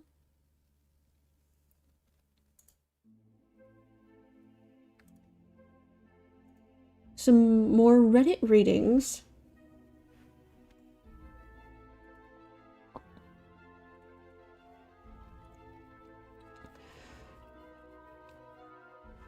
I'm not even gonna... This one is wild. I read the title. And we're getting into a fucked up one right away.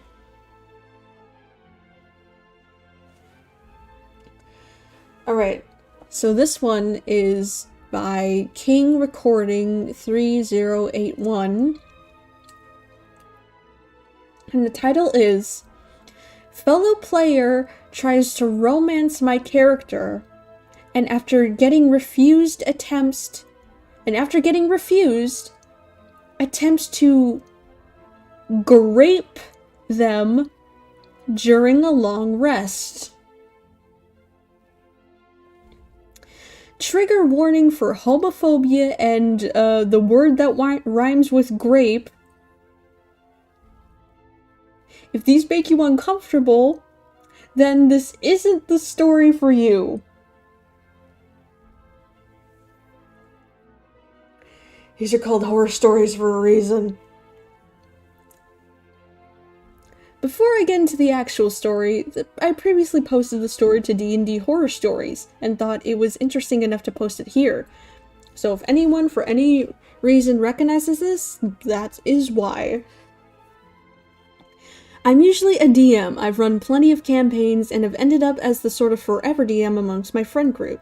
So when a friend of mine invited me to join a campaign that was coming up, I leaped at the chance. I joined the Discord server and got acquainted with the DM and other players before getting the rundown of the settings, rules, and other important details.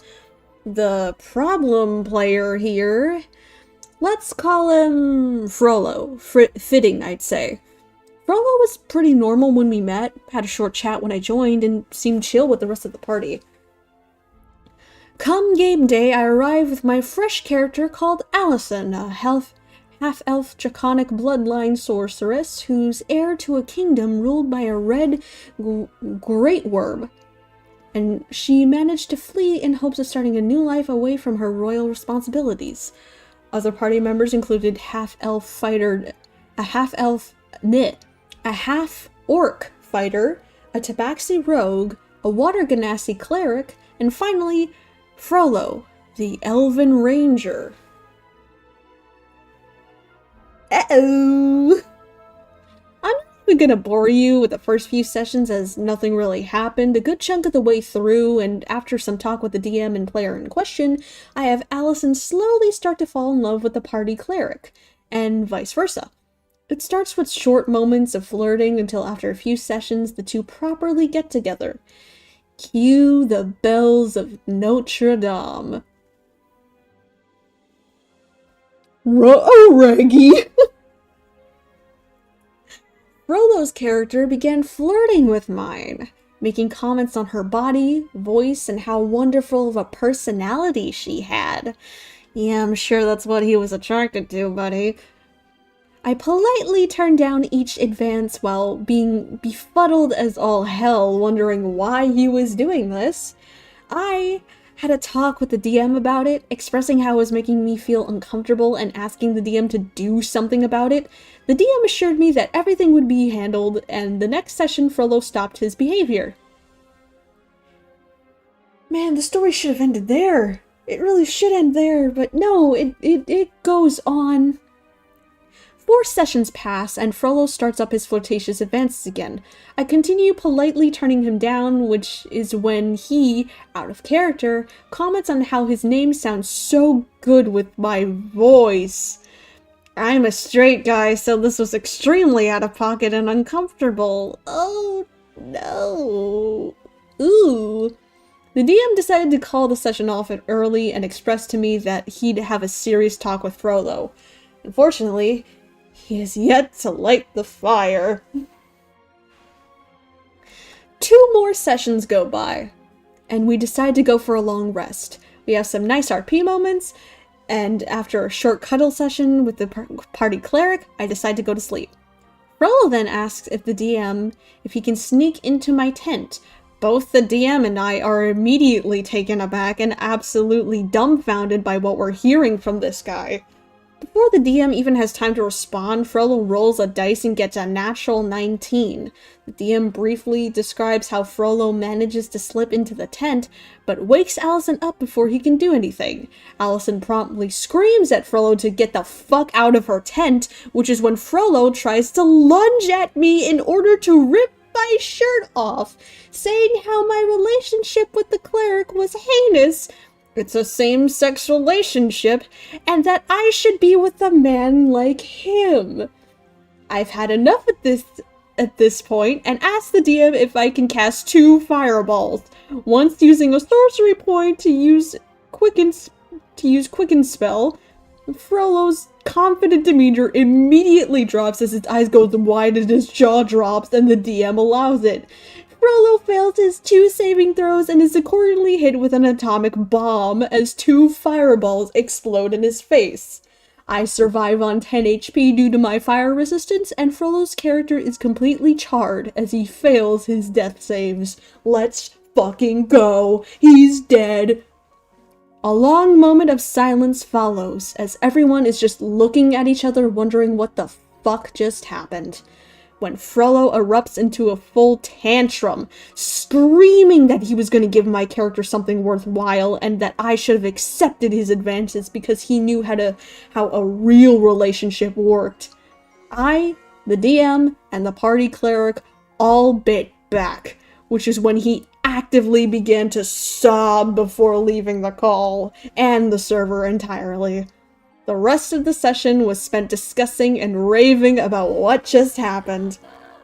After the session, the DM apologized to me, saying how he should have stopped Frollo from even doing it. I told them that while that would have been the responsible thing to do, I had no problem plunging his character into the depths of hell via fire he created. We had a good laugh, and the campaign went on with Allison and the cleric eventually getting married and setting down in the epilogue.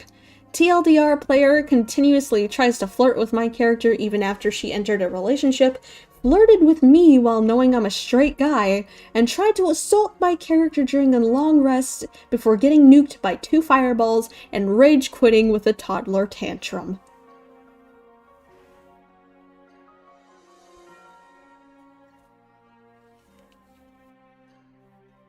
Good ending? Oh my goodness.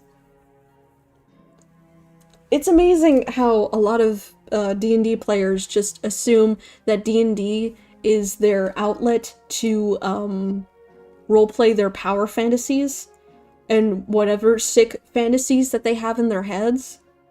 Which is not at all what D&D is for. It's not about you, man.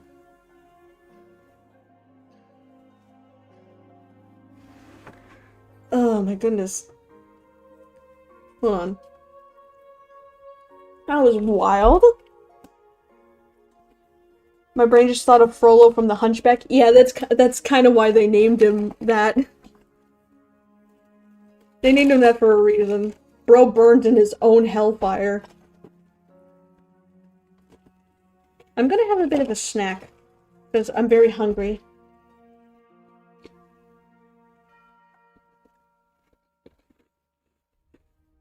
Mmm.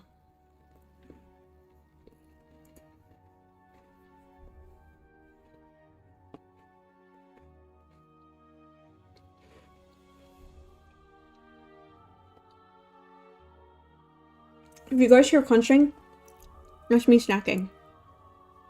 I'm eating, rich crackers.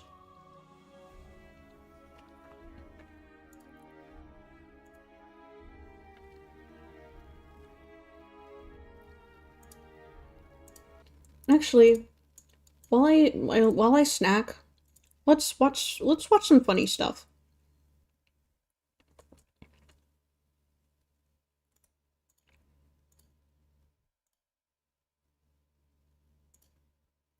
Let me find something to put on, because I'm really hungry.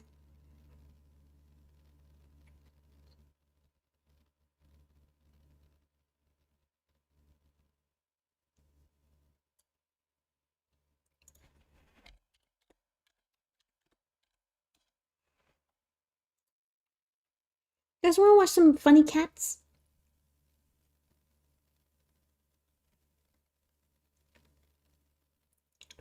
Hydration check? Yes, I also have my hydration. I haven't been keeping up with a channel called cat.mp4. It's where I watch all of my funny little cat videos.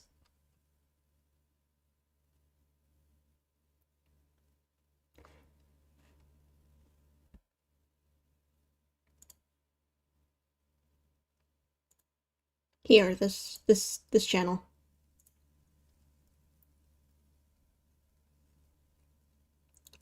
Let's watch this one. Da läuft Adolf Hitler. Aua. Aua. I'm falling down there, down there, down 30, there, down, down, and a bit 30, down, down, down, here, down 40, there, down, down, down, down, there, down, and that's so.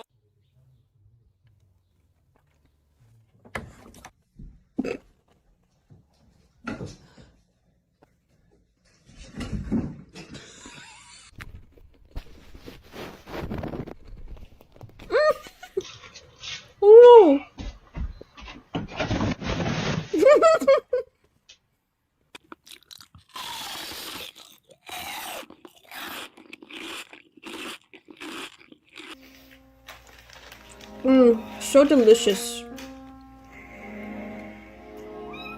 He was thirsty. Маша, ты чё, ебанутая? О. Ёбаный в рот, блядь. Лубрит.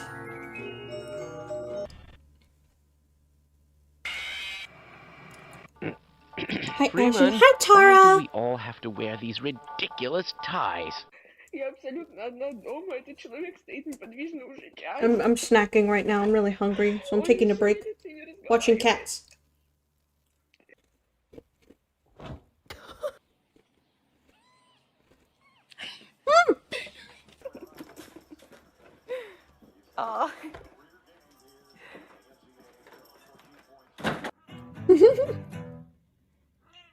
Meow. Meow. What is this? What is this? And why do you do it? Zesty.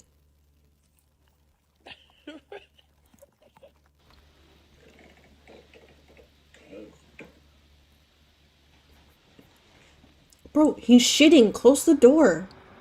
Epa! Bro! Yeah, I hear it. Oh my god. That reminds me. This reminds me of when, I got a kitten. Because, like, I've been begging my parents to get another cat after I lost, after I lost my other cat. we got this kitten, this tabby kitten, that I named, Pip. And when we brought him home, when we were bringing him home in the car, and I was in the back seat, and we had this little carrier thing in the cardboard, but he really didn't like being in there. And so he just, crawled his way out, which I decided not to stop. Because no matter how hard I tried to keep him in the box, he did not want to be in the box, and so he wandered around the back of the car, and he even got into, like, you know, the back of the car where the window is, there's, like, this little headspace, and sometimes, like, there's, like, space for you to, like, put things back there. He crawled back there, and just people walking by on the sidewalk would see him and, like, point at him, like, look at the kitten back there. Oh my goodness. He was a lot. I miss him. I didn't get to keep him for long because my sisters ended up being allergic to him. Which is stupid, by the way. Oh my goodness, there's number 2. Not like going to the bathroom, number 2. I mean, that wasn't me. Okay, Daddy.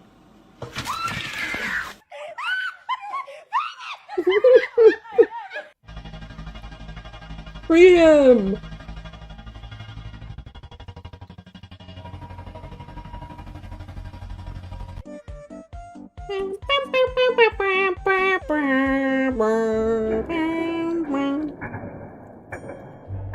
White stripe on her back means she's been kissed by an angel. Nuh-uh. I suddenly remember I lost my arm in a factory accident. That's when I asked myself the scary question. Who was jorking on my penis? What? Who was jorking on my penis? Oh my god! Pass. Bro! Smash. Smash.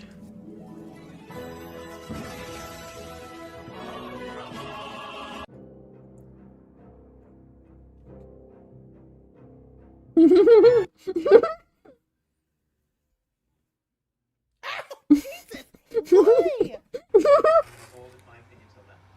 out of here.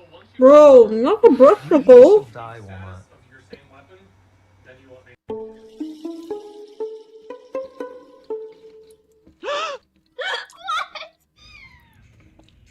Oh no.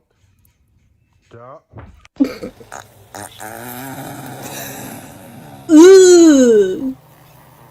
Brother, ugh.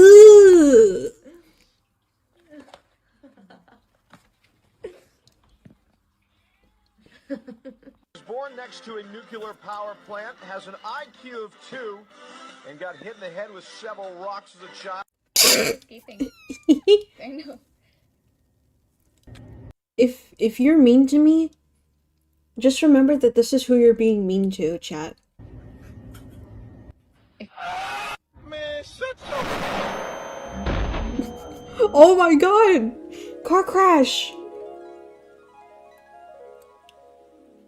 Baby! It's the baby! Oh my god, he's too fat. Hoy, baliw, kaya pinayak niya na naman si Sasa. Sumbong ko kayo sa nanay niya na. Uy, Sasa, huwag ka na umiyak. Oh my god, he is out!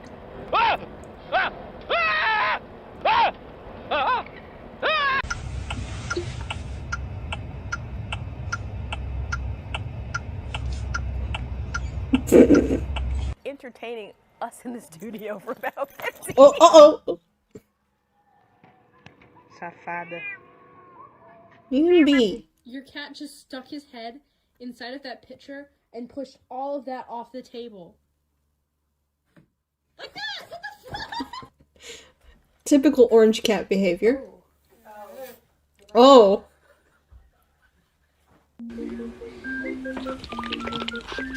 Oh, he's full of soup.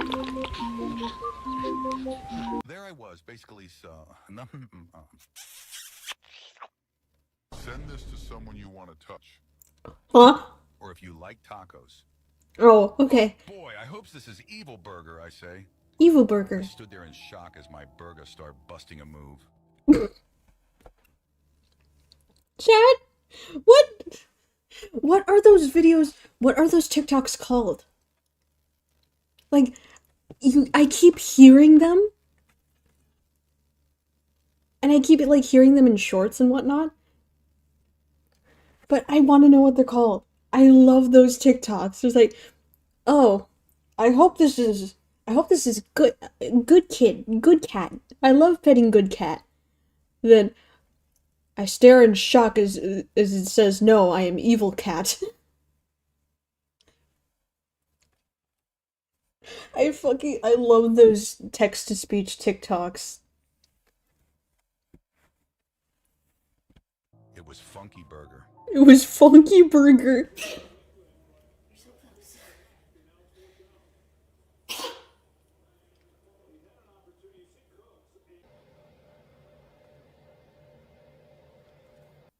You know what?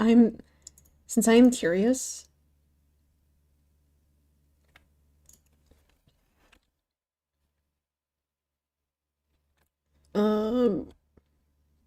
Text to speech TikTok.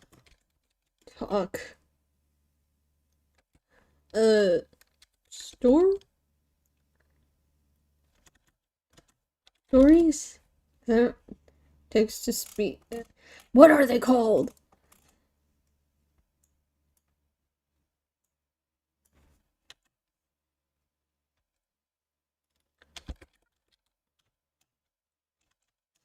Let's see.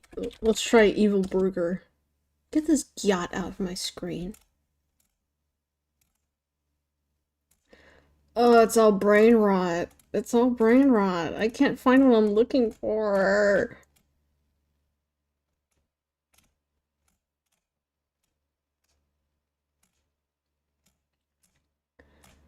I want to know what those fucking TikToks are.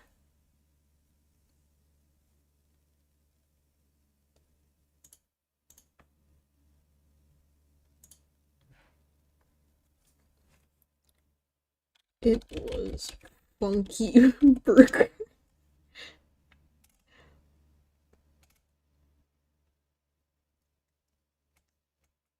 Evil Burger?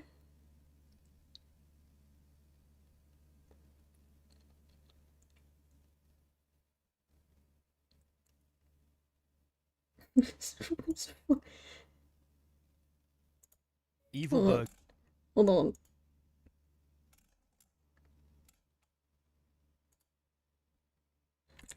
Being home alone is so fun, I said to myself. Nuh-uh, said Evil Knife Man, who was there, knife me.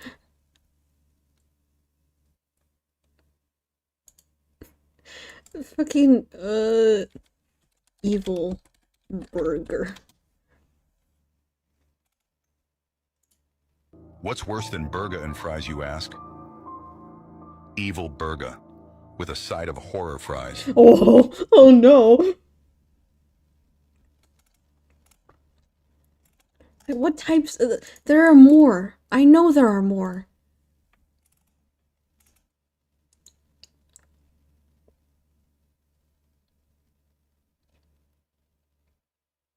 Like, what are these types Evil of Burger stories have been stories? produced at an incredible rate thanks to the likes of artists such as Offlane, who uses a specific text-to-speech AI voiceover, often with footage of cats and dogs telling scary stories.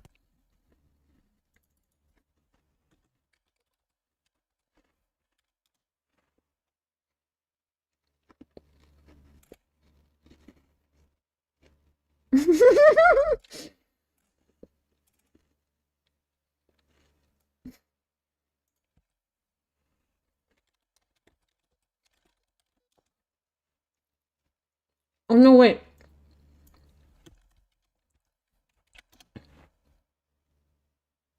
Is it this? As I lie naked. No.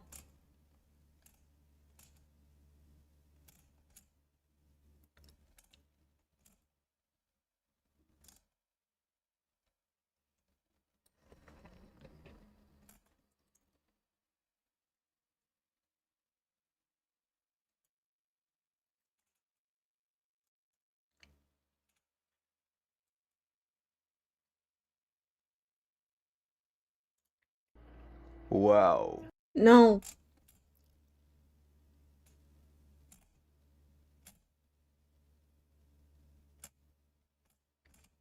Oh, now I'm getting actual, like, horror stuff. No, I want funny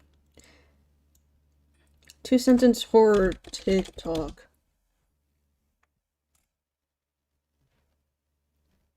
Wait, let me see. Bad 2-sentence horror animated by... It's only 5 nights. It shouldn't be that hard, I said to myself.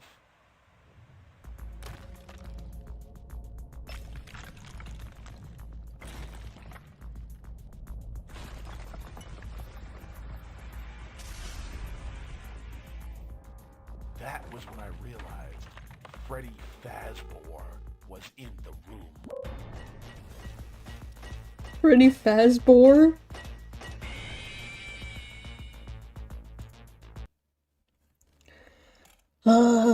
Come on.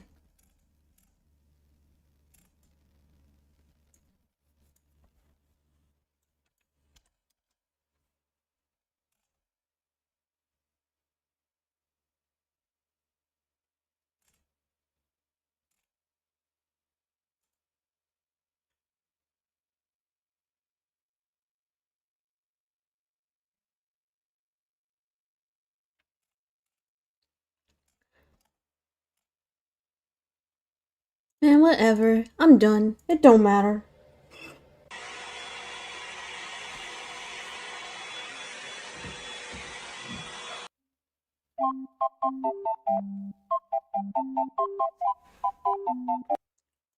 Offlane? Try offlane? Okay.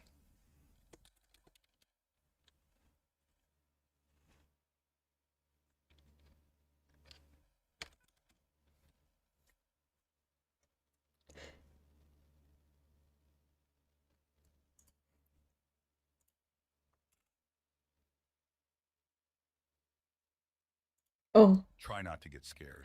Or is it Scariest this? stories. Is this All it? stories in chronological order. I call cable company. Oh my god. Said they send theirs best guy to fix the problems. Little did I knows, they send Larry. I was walking in a subway station until I saw him, the subway surfer. Oh my god. I tried washing my hands before eating lunch. Then I remembered I had died and can't eat and don't have hands also. Let's go. I was in bed reading Scooby-Doo story. Then I got scared. Okay. I sure hope my surgery goes well. I was horrified to learn my surgeon was famous entrepreneur of medical malpractice, Mark Wahlberg, and the surgery was taking place in a 2007 Ford Fusion. Oh. Waiter, is this Foods Poisons? Yes, I puts poison in foods. He You. responded. Has anyone seen my baby? I say with my mouth full of baby. Hero Brian stopped chasing me as he watched in terror what was ahead of him. It was Larry. Fucking I Larry. haven't breath since last year, my friend Scoober told me. Then I realized it was August, and my friend had been dead since February due to not breathing. Okay. I was never scarred of taking a shit until the shit took me. Oh no. I drank 5 cups of milk last night. Let's just say it wasn't milk.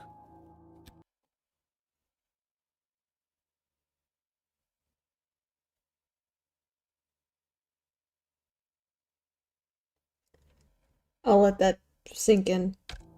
Here I sit brokenhearted, tried to shit but only farted. Then one day I took a chance, tried to fart and shit my pants. I was kissed the dog on the lips like normally. I Ew. remembered the chocolate mousse I had eaten just minutes prior.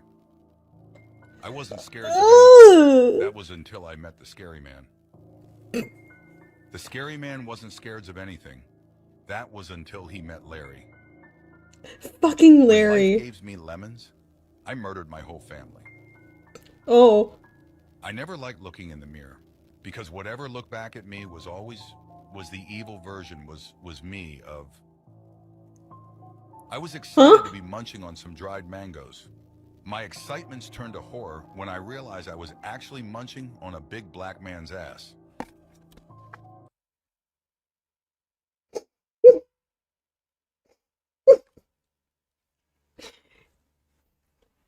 You can't do the switch up on me like that.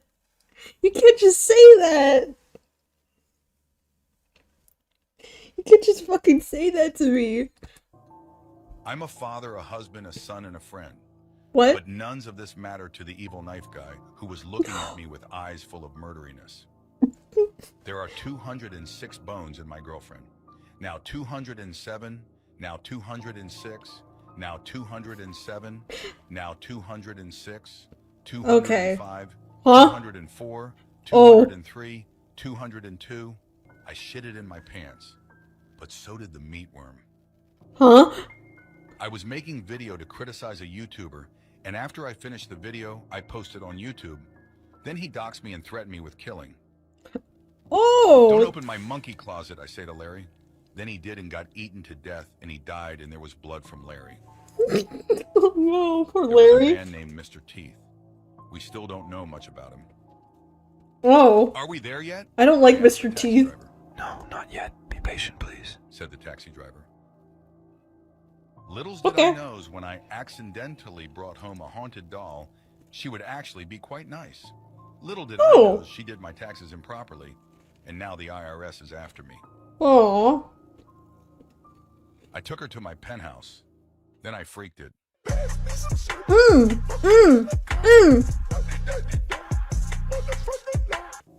The meatworm loved to play in the snow, but so did Larry. Oh. I was never scared. Okay, is Larry supposed to be scary? Is Larry supposed to be more scary than the meatworm? Is the meatworm supposed to be scared of Larry? Guys, I don't like... I'm scared of Larry. A man. This was until I met Charlie Sheen, the manly man. The manly man. I was sucking the creature's nuts. Huh? It was them that I realized that they were my nuts. Okay. It was a great Halloween party. Then Jeff the Kill say. I'm going to Jeff the Kills you in this Halloween, said Jeff the Killer. I'm gonna Jeff the Kills you. Pay with cash or card, said Jeff the Killer. As I sat on toilet, I heard the familiar plop. I was checking to see, and to my horror, it was red. Then Larry came and told me I should probably see a doctor. And I did. Doctors say I have colon cancer, but I got to doctors just in time before it evolved. My surgery was successful. Thanks, Larry. I love you. Okay. I walked to my car in middle Thanks, Larry. Then the meatworm got me. I woke up to find all my teeth missing when I woke up. Yum, yum, said Mr. Teeth. Oh. I thought my plants were safe. Then the zombies appeared. A hater in my comments told me I would never have kids. Then Larry ate his balls. Thank you, Larry. I'm so hungry, I said. How hungry? Said the horse. That's a donkey. I was never scared of long hallways. That was until I met the evil hallway man. Oh. I went down in the basement to get supply. Little did I know my creature was ready to be milked. New year, new me, I said to myself, as the put bull mauled me to death. Larry say he wanted to cure pedophilia. Let's just say Larry didn't know killings every child is a crime. Oh. A small car pull up in front of my house. I watch in horror as hundreds of evil knife guys began pouring out. I was never scared of the meatworm until I met the meatworm man. The meatworm man? Time to brush my teeth, I say. I was unaware that the Mr. Teeth was behind me. Oh. I was having a good day at the mall. Then I remember, I murdered my whole family and buried them in my bedroom walls a week ago. Oh. I sure hope my flight goes well, said Amelia Earhart. Little did she know there was thousands of hungry coconut crab ready to eat. I was surrounded and bitten repeatedly by wolves in the forest. I slowly bled to death as they attacked my body with their sharp wolf's teeth. The meat Well, that's just unfortunate. of anything. That was until he saw Mr. Teeth. Well, fair enough. Mr. Teeth wasn't scared of anything. That was until he saw the evil soda. Not the evil soda. It was late at night, and there was a shirt in corner that scared me. The closer I look at shirt, I realize it wasn't a shirt. It was Larry. No, not Larry. It says you eat 7 spiders a year in your sleeps. Let's just say they never say to you how many meatworm you eat. I told the How many meatworm you eat? my family to be happy. Huh, chat? Then I fall over dead and die. Oh. I said in horror, impossible. I killed the evil knife guy. Then he muttered the words, I am the evil knife guy, brother. My mom kicked me out of the house for tickling my little brother's feet. Let's just say I should have waited until he was born. Larry came back knocking on my door. Little did I know, it might not be real Larry, but evil Larry. Evil Larry? Please don't be behind me, Cookie Monster, I thought as I turned around. To my devastating surprise, the Cookie Monster was behind me. I sure loved the McDonald's quarter-pounder burger, but so did the meatworm. I thought I smelled pee. Then the evil pea man walked to me and peed in my pants. All my life, the evil pea man told me to not open the basement door, but I got curious and looked. And it was the creature. The creature? I was at a Me? sleepover and went to bathroom and say my name 3 times to the mirror. To my horror, I appeared in the mirror. I mean, buddy, that's just you. I thought today couldn't get any worse. Then I saw James. Fucking hate James. So hard that I fart. It was not just fart. It was Come not play just with me, fart. says my daughter. Then I go and remember. I killed her, and I see her ghost holding the middle finger to me. I was grabbing snack from the kitchen at midnight, but that's when I see him. Goobert the skeleton. Goobert? I'm glad I have ball, I say to myself, and look at balls. I will take your balls, said the evil ball taker. Not the evil ball taker. There was a very evil clown. He attacked many young people. I really hates British peoples, I say to myself.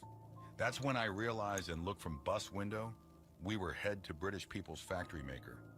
Oh no, not the British factory. Juniors tried to protect me from evil Larry. He has been missing ever since. Give me a call when you see him. What the the not so good feeling maker man loved to play in the snow, but so did James. No, not James. I was so excited to finally create artificial intelligence. Then it began speaking with British accent. Oi, offline lad, him's your AI. Bloody hell, him knackered, mate. No! Wow, I'm so sad I have no Valentines this year. Buenos días, ¿puedo ser tu San Valentín? Said Freddy Fazbear. I really... Hey, yo! This wouldn't be a problem if not for the fact that Goobert the skeleton superglued my urethra shut in my sleep. What? Jeff's the killer wiped the tears from my eyes with his Jeff fingers. Little Jeff did he know the fingers? tears came from the creature in my basement. Oh. Evil Larry made me small hot chocolate. Aw. Little did I know, last time I taste this much arsenic, I was alive. Oh. Sometime I feel so sad. 拉力还活着，邪恶的拉力绑架了他。Said what? Oh, look at this heel. Ooh, vocal stems. What if cats were more than just a dream? I love cats. We got carried away, but I'm glad I found it. Thank you. Wow. Wow. Wow. Wow. Wow. Wow. У нас нехватка боеприпасов!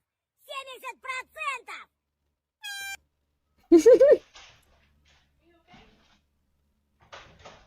Oh my god, you stupid.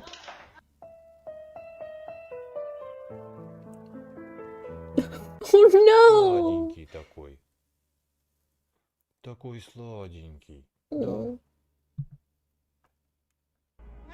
Oh, what a baby.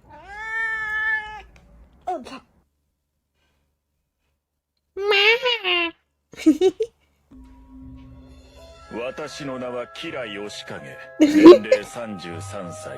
The most dangerous animal on this planet. A violent creature filled with hateful thoughts and a lust for blood.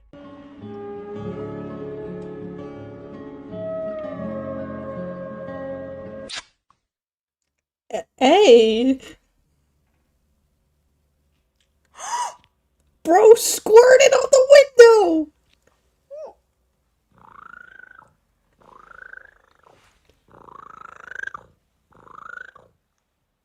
Well, he's just a big purr, that's all. What are you doing? What are you doing?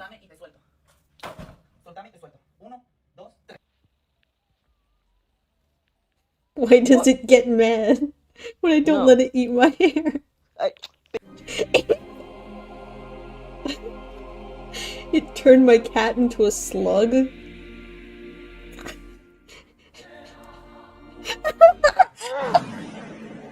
Wait a minute. Wait a minute, what? Why do you look like that? Why do you give him a mouth like that?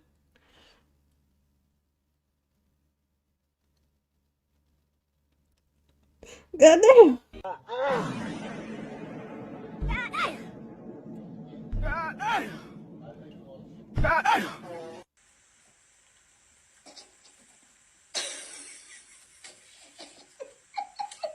Jump, dude. Oh, sorry. 1, 2, 3. Bro, look, Jen. For Papa's.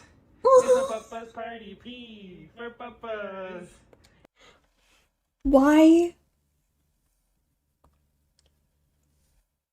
Why are they allowed to be that tiny? Huh? How come they're allowed to be that small? Papa's. That's like the size of her hand, if not even smaller. I don't think they should be allowed to be that small. But they're that small. It's a Papa's party. P for Papa's. It's a Papa's party. Imagine Jeff that tiny. I think I'd die. Like that cat right there. Oh my god. Man, I sure hope no one crushes Oh my god. 100-ton hydraulic press today. I'm going to crush as you. I'm going to crush as you. Estoy loco.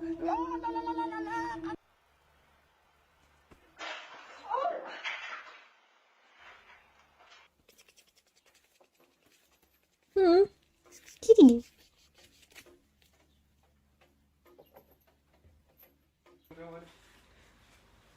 What are you doing in there? Well, he's such a pretty fur color. Are you in jail? Are you stuck in your cage? Oh no! Oh no! Oh no, he's stupid. Hi. Hello. Have you been able to get the beverage machine to work yet? Oh dear! Interesting. Sorry, I'm leaving now. He's so stupid. Gato.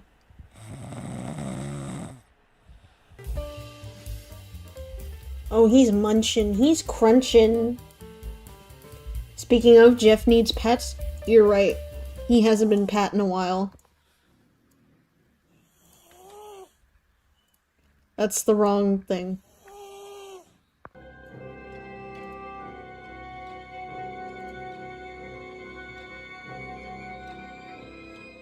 Oh, Mimir.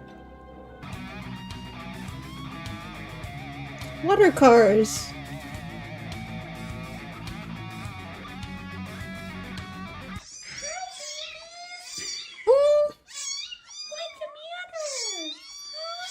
Let them out! They wish to be free! They did nothing wrong. Oh, that dog's a dick.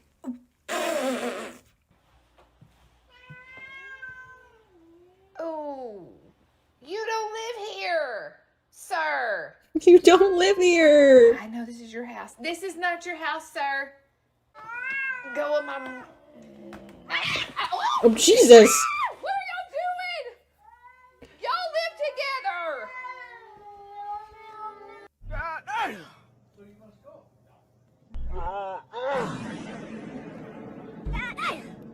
Dumb idiot stuck.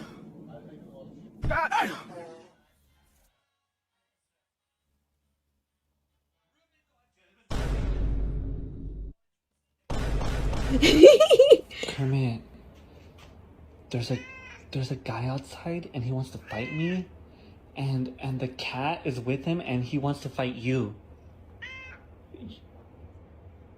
Do you have my back? Come on, let's go. I know they're gonna fight us. Come on. Oh my god, he believes it. He's so dumb.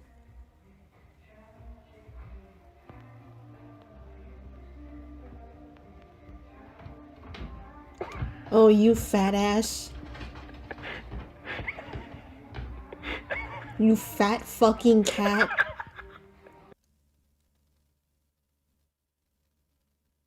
Oh, make a little heart. Look at his beans.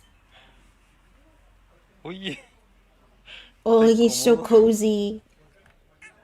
He's so comfy. Qué bonito.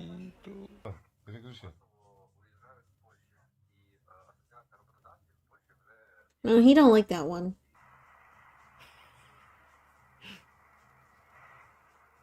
Другой включай. No, he don't like that one neither.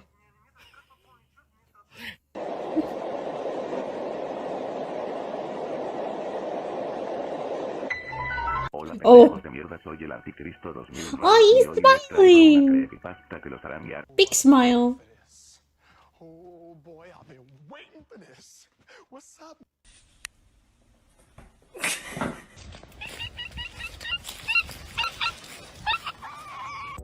Why does he meow like that? Oh my god, bro. Oh, hell no, man. What the fuck, man? Mama, why the air spicy? Can we have a stream where it's just watching pet videos? Absolutely, I can watch these all day. Me, me, me, me. See, even the cat needs to get scanned. They want to cut off my ears like the Taliban, but what they don't know is my ears can grow back. My ears can grow back. That would be my big fat ass. Jeff has had his pets. Hola, buen día. ¿Me puede dar medio kilo de pan? Hola. Muchas gracias. It's the most wonderful time of Aww. the year. No, it's not. Frozen of shocks. I turns around and to my balls tingling fears it was oopy goopy. It was oopy goopy. No, it's not. Frozen of shocks. I turns around and to my balls tingling fears it was oopy goopy.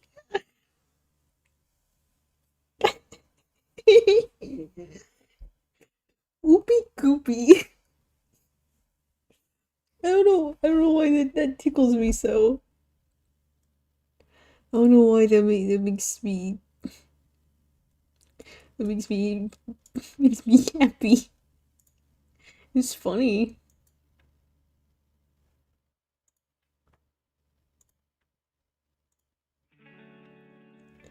All right.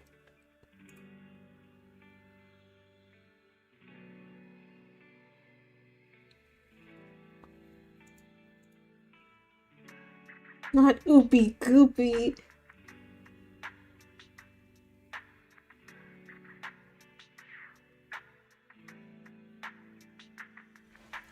Alright. I got 2 new requests, so let me get to those real quick.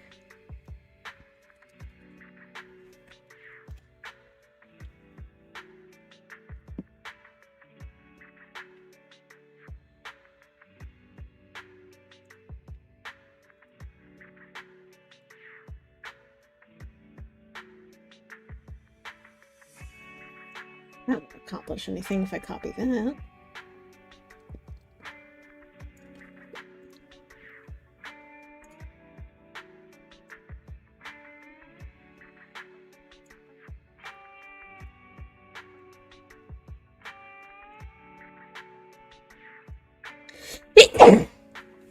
Yeah.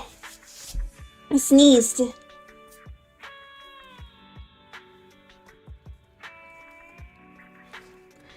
And just so we're sticking with the style, we'll go with the binary pin for this one.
Bum, bum, bum, bum, bum, bum, bum, bum, bum, bum. No top messages. No, not that. All messages. There we go.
Good enough.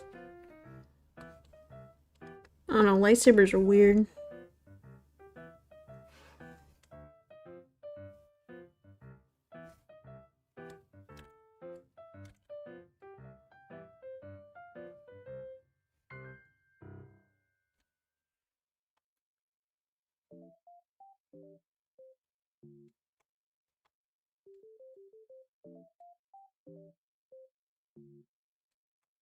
What the dog doing?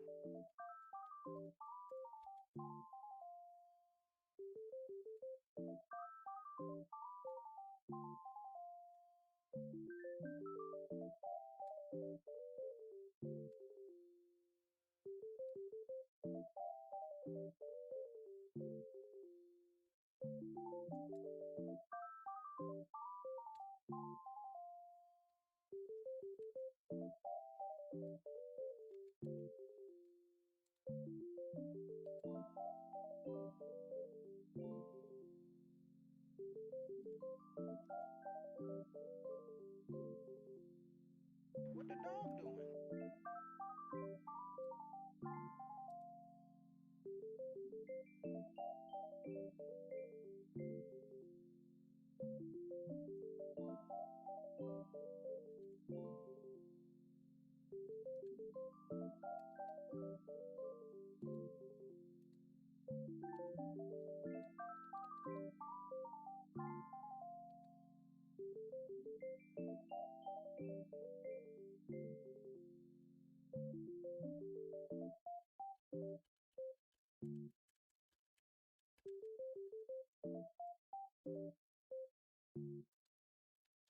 What the dog doing? Get your cup of roasted coffee.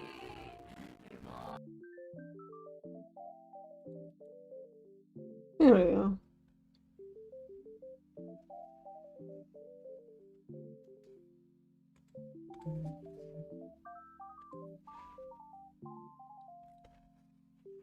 Thank you for the 15 US dollars. I will look at that in a moment.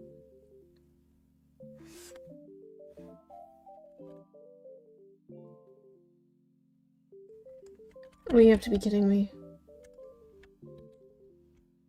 What the dog doing?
There we go.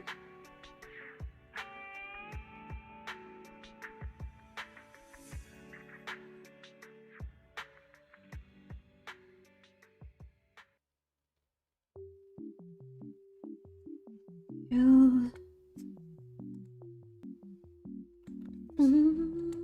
Boom.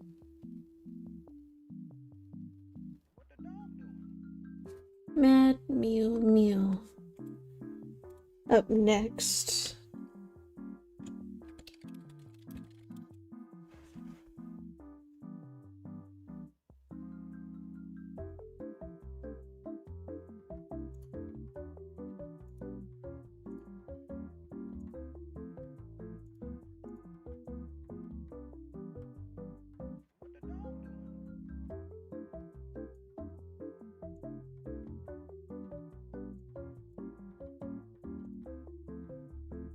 Here we go. We'll also do it in the binary pen.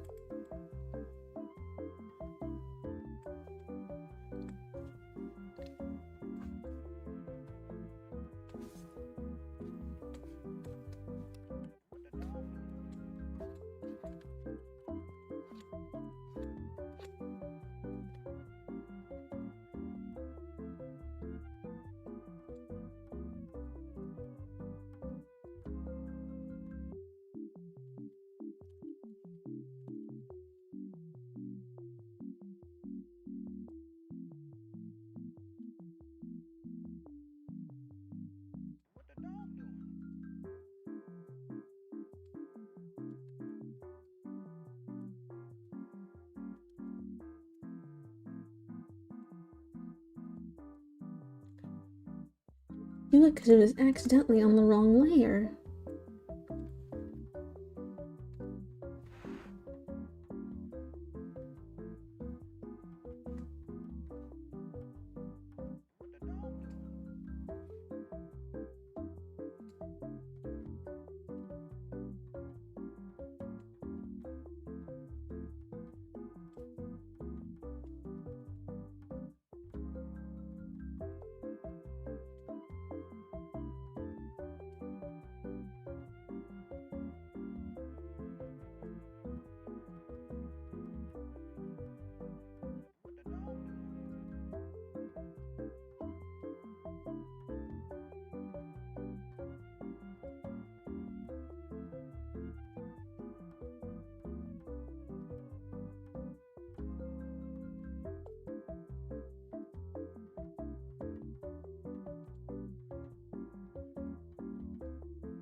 What's the dog doing?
What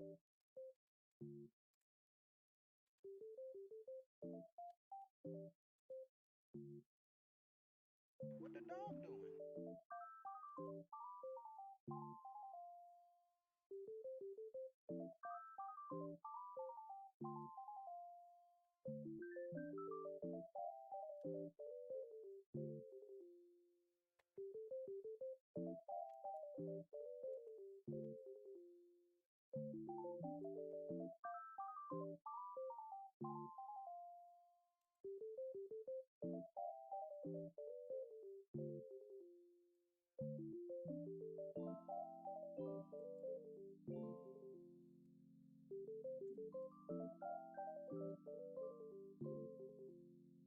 What the dog doing?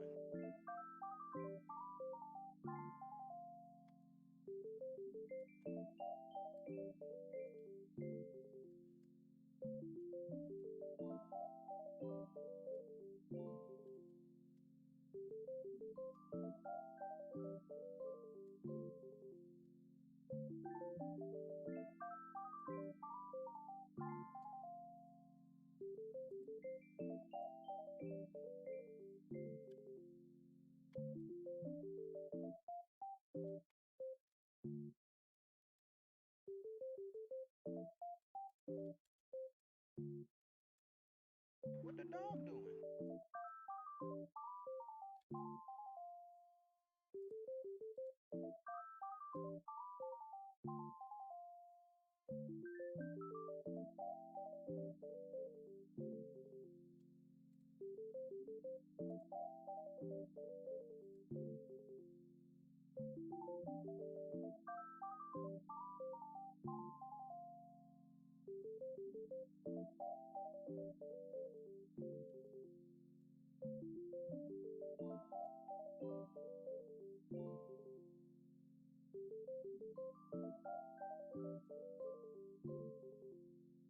What the dog doing?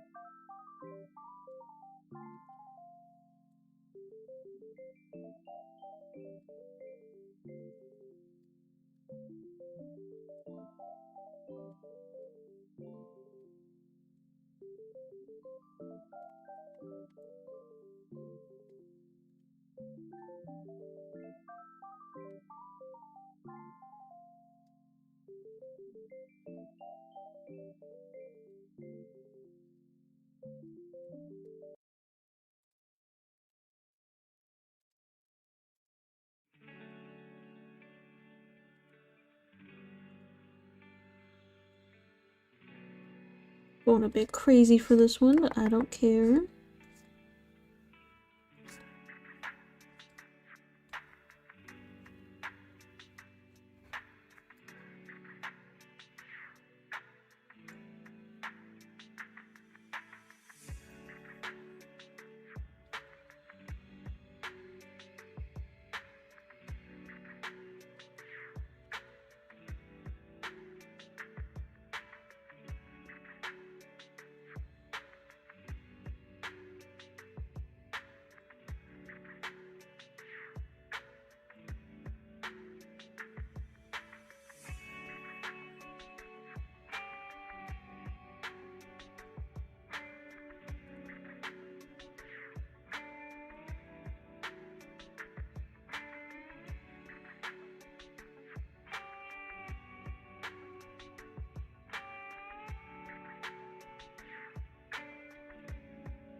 There we go.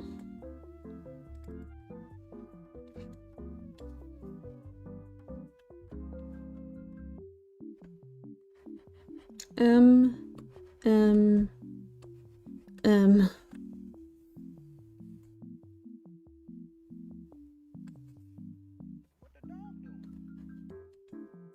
Any.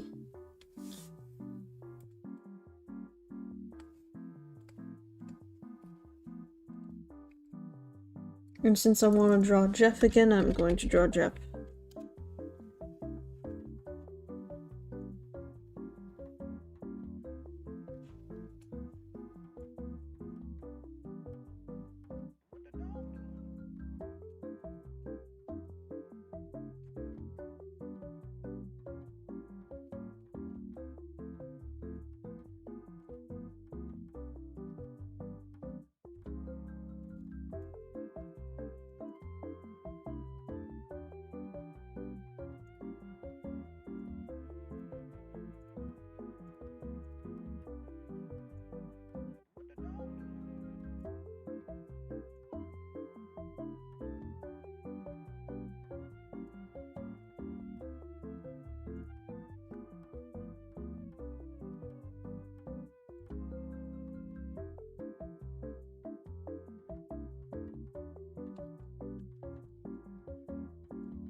What the dog doing?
Oh my goodness.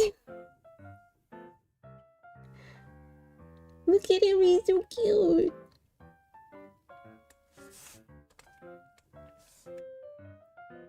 I'm gonna fix him head a bit.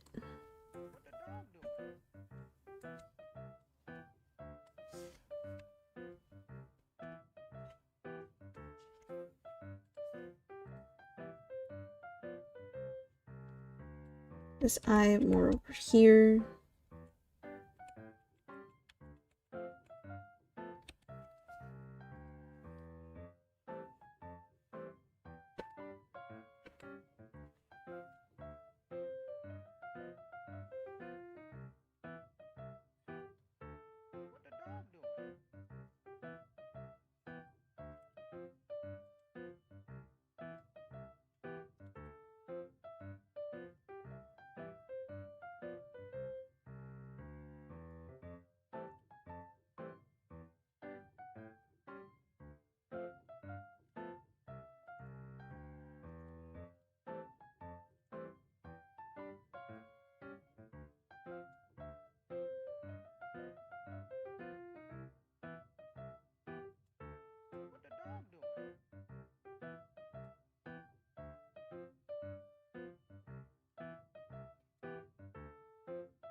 I almost just want to leave it like that.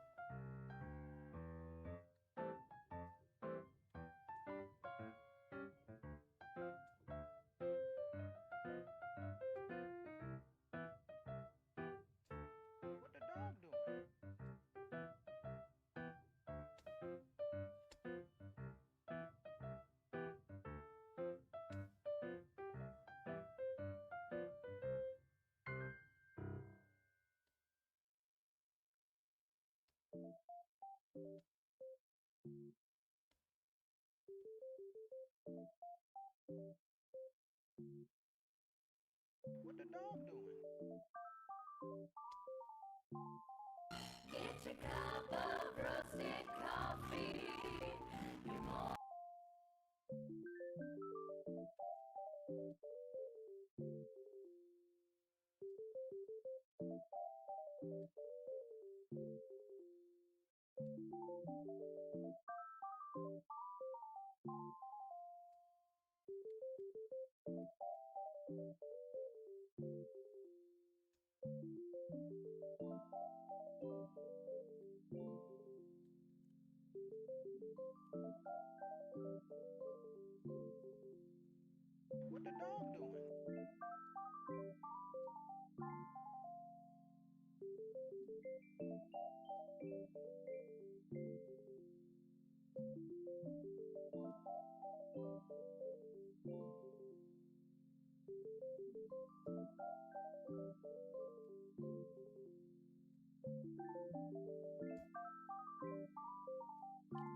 There we go. His body was a little bit out of proportion.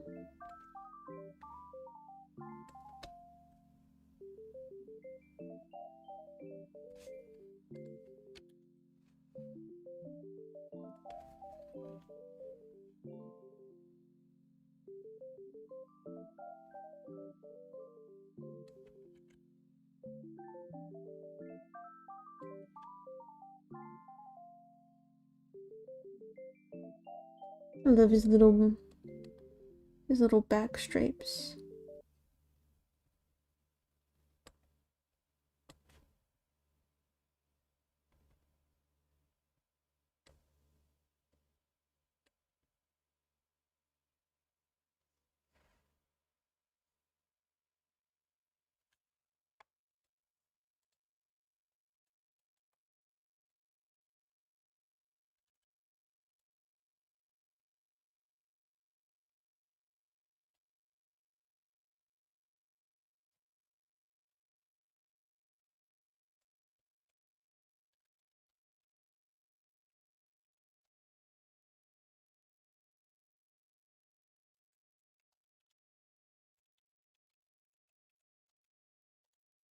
Need my music.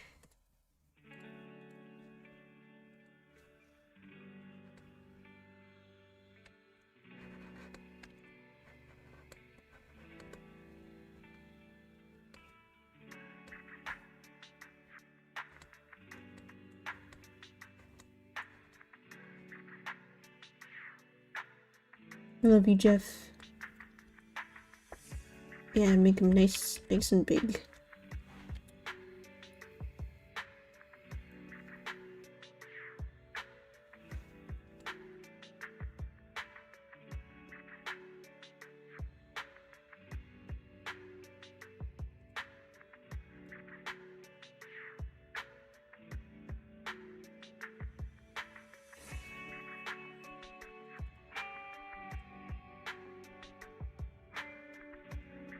one more, I think, to top it all off.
You know what? No, it's overdoing it.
Y'all know I had to go with this one.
Oh my goodness.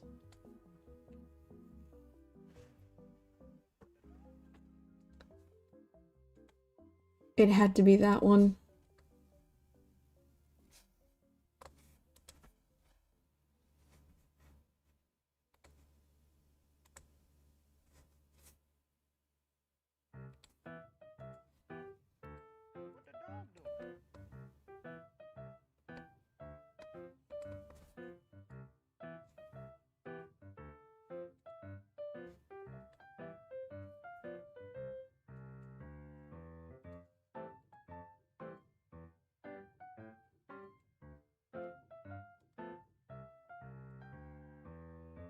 Oh my goodness.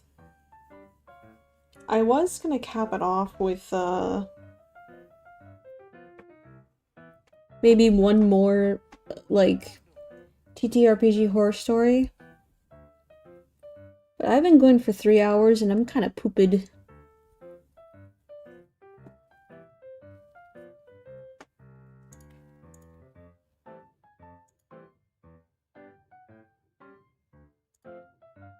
I'll close all that for now.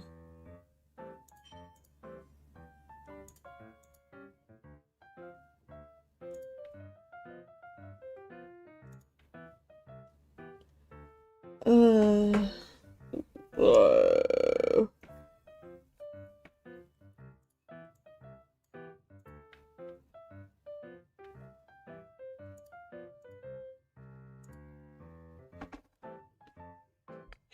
I should have been drinking my, Oh, Aquaburst just posted a new GIF video.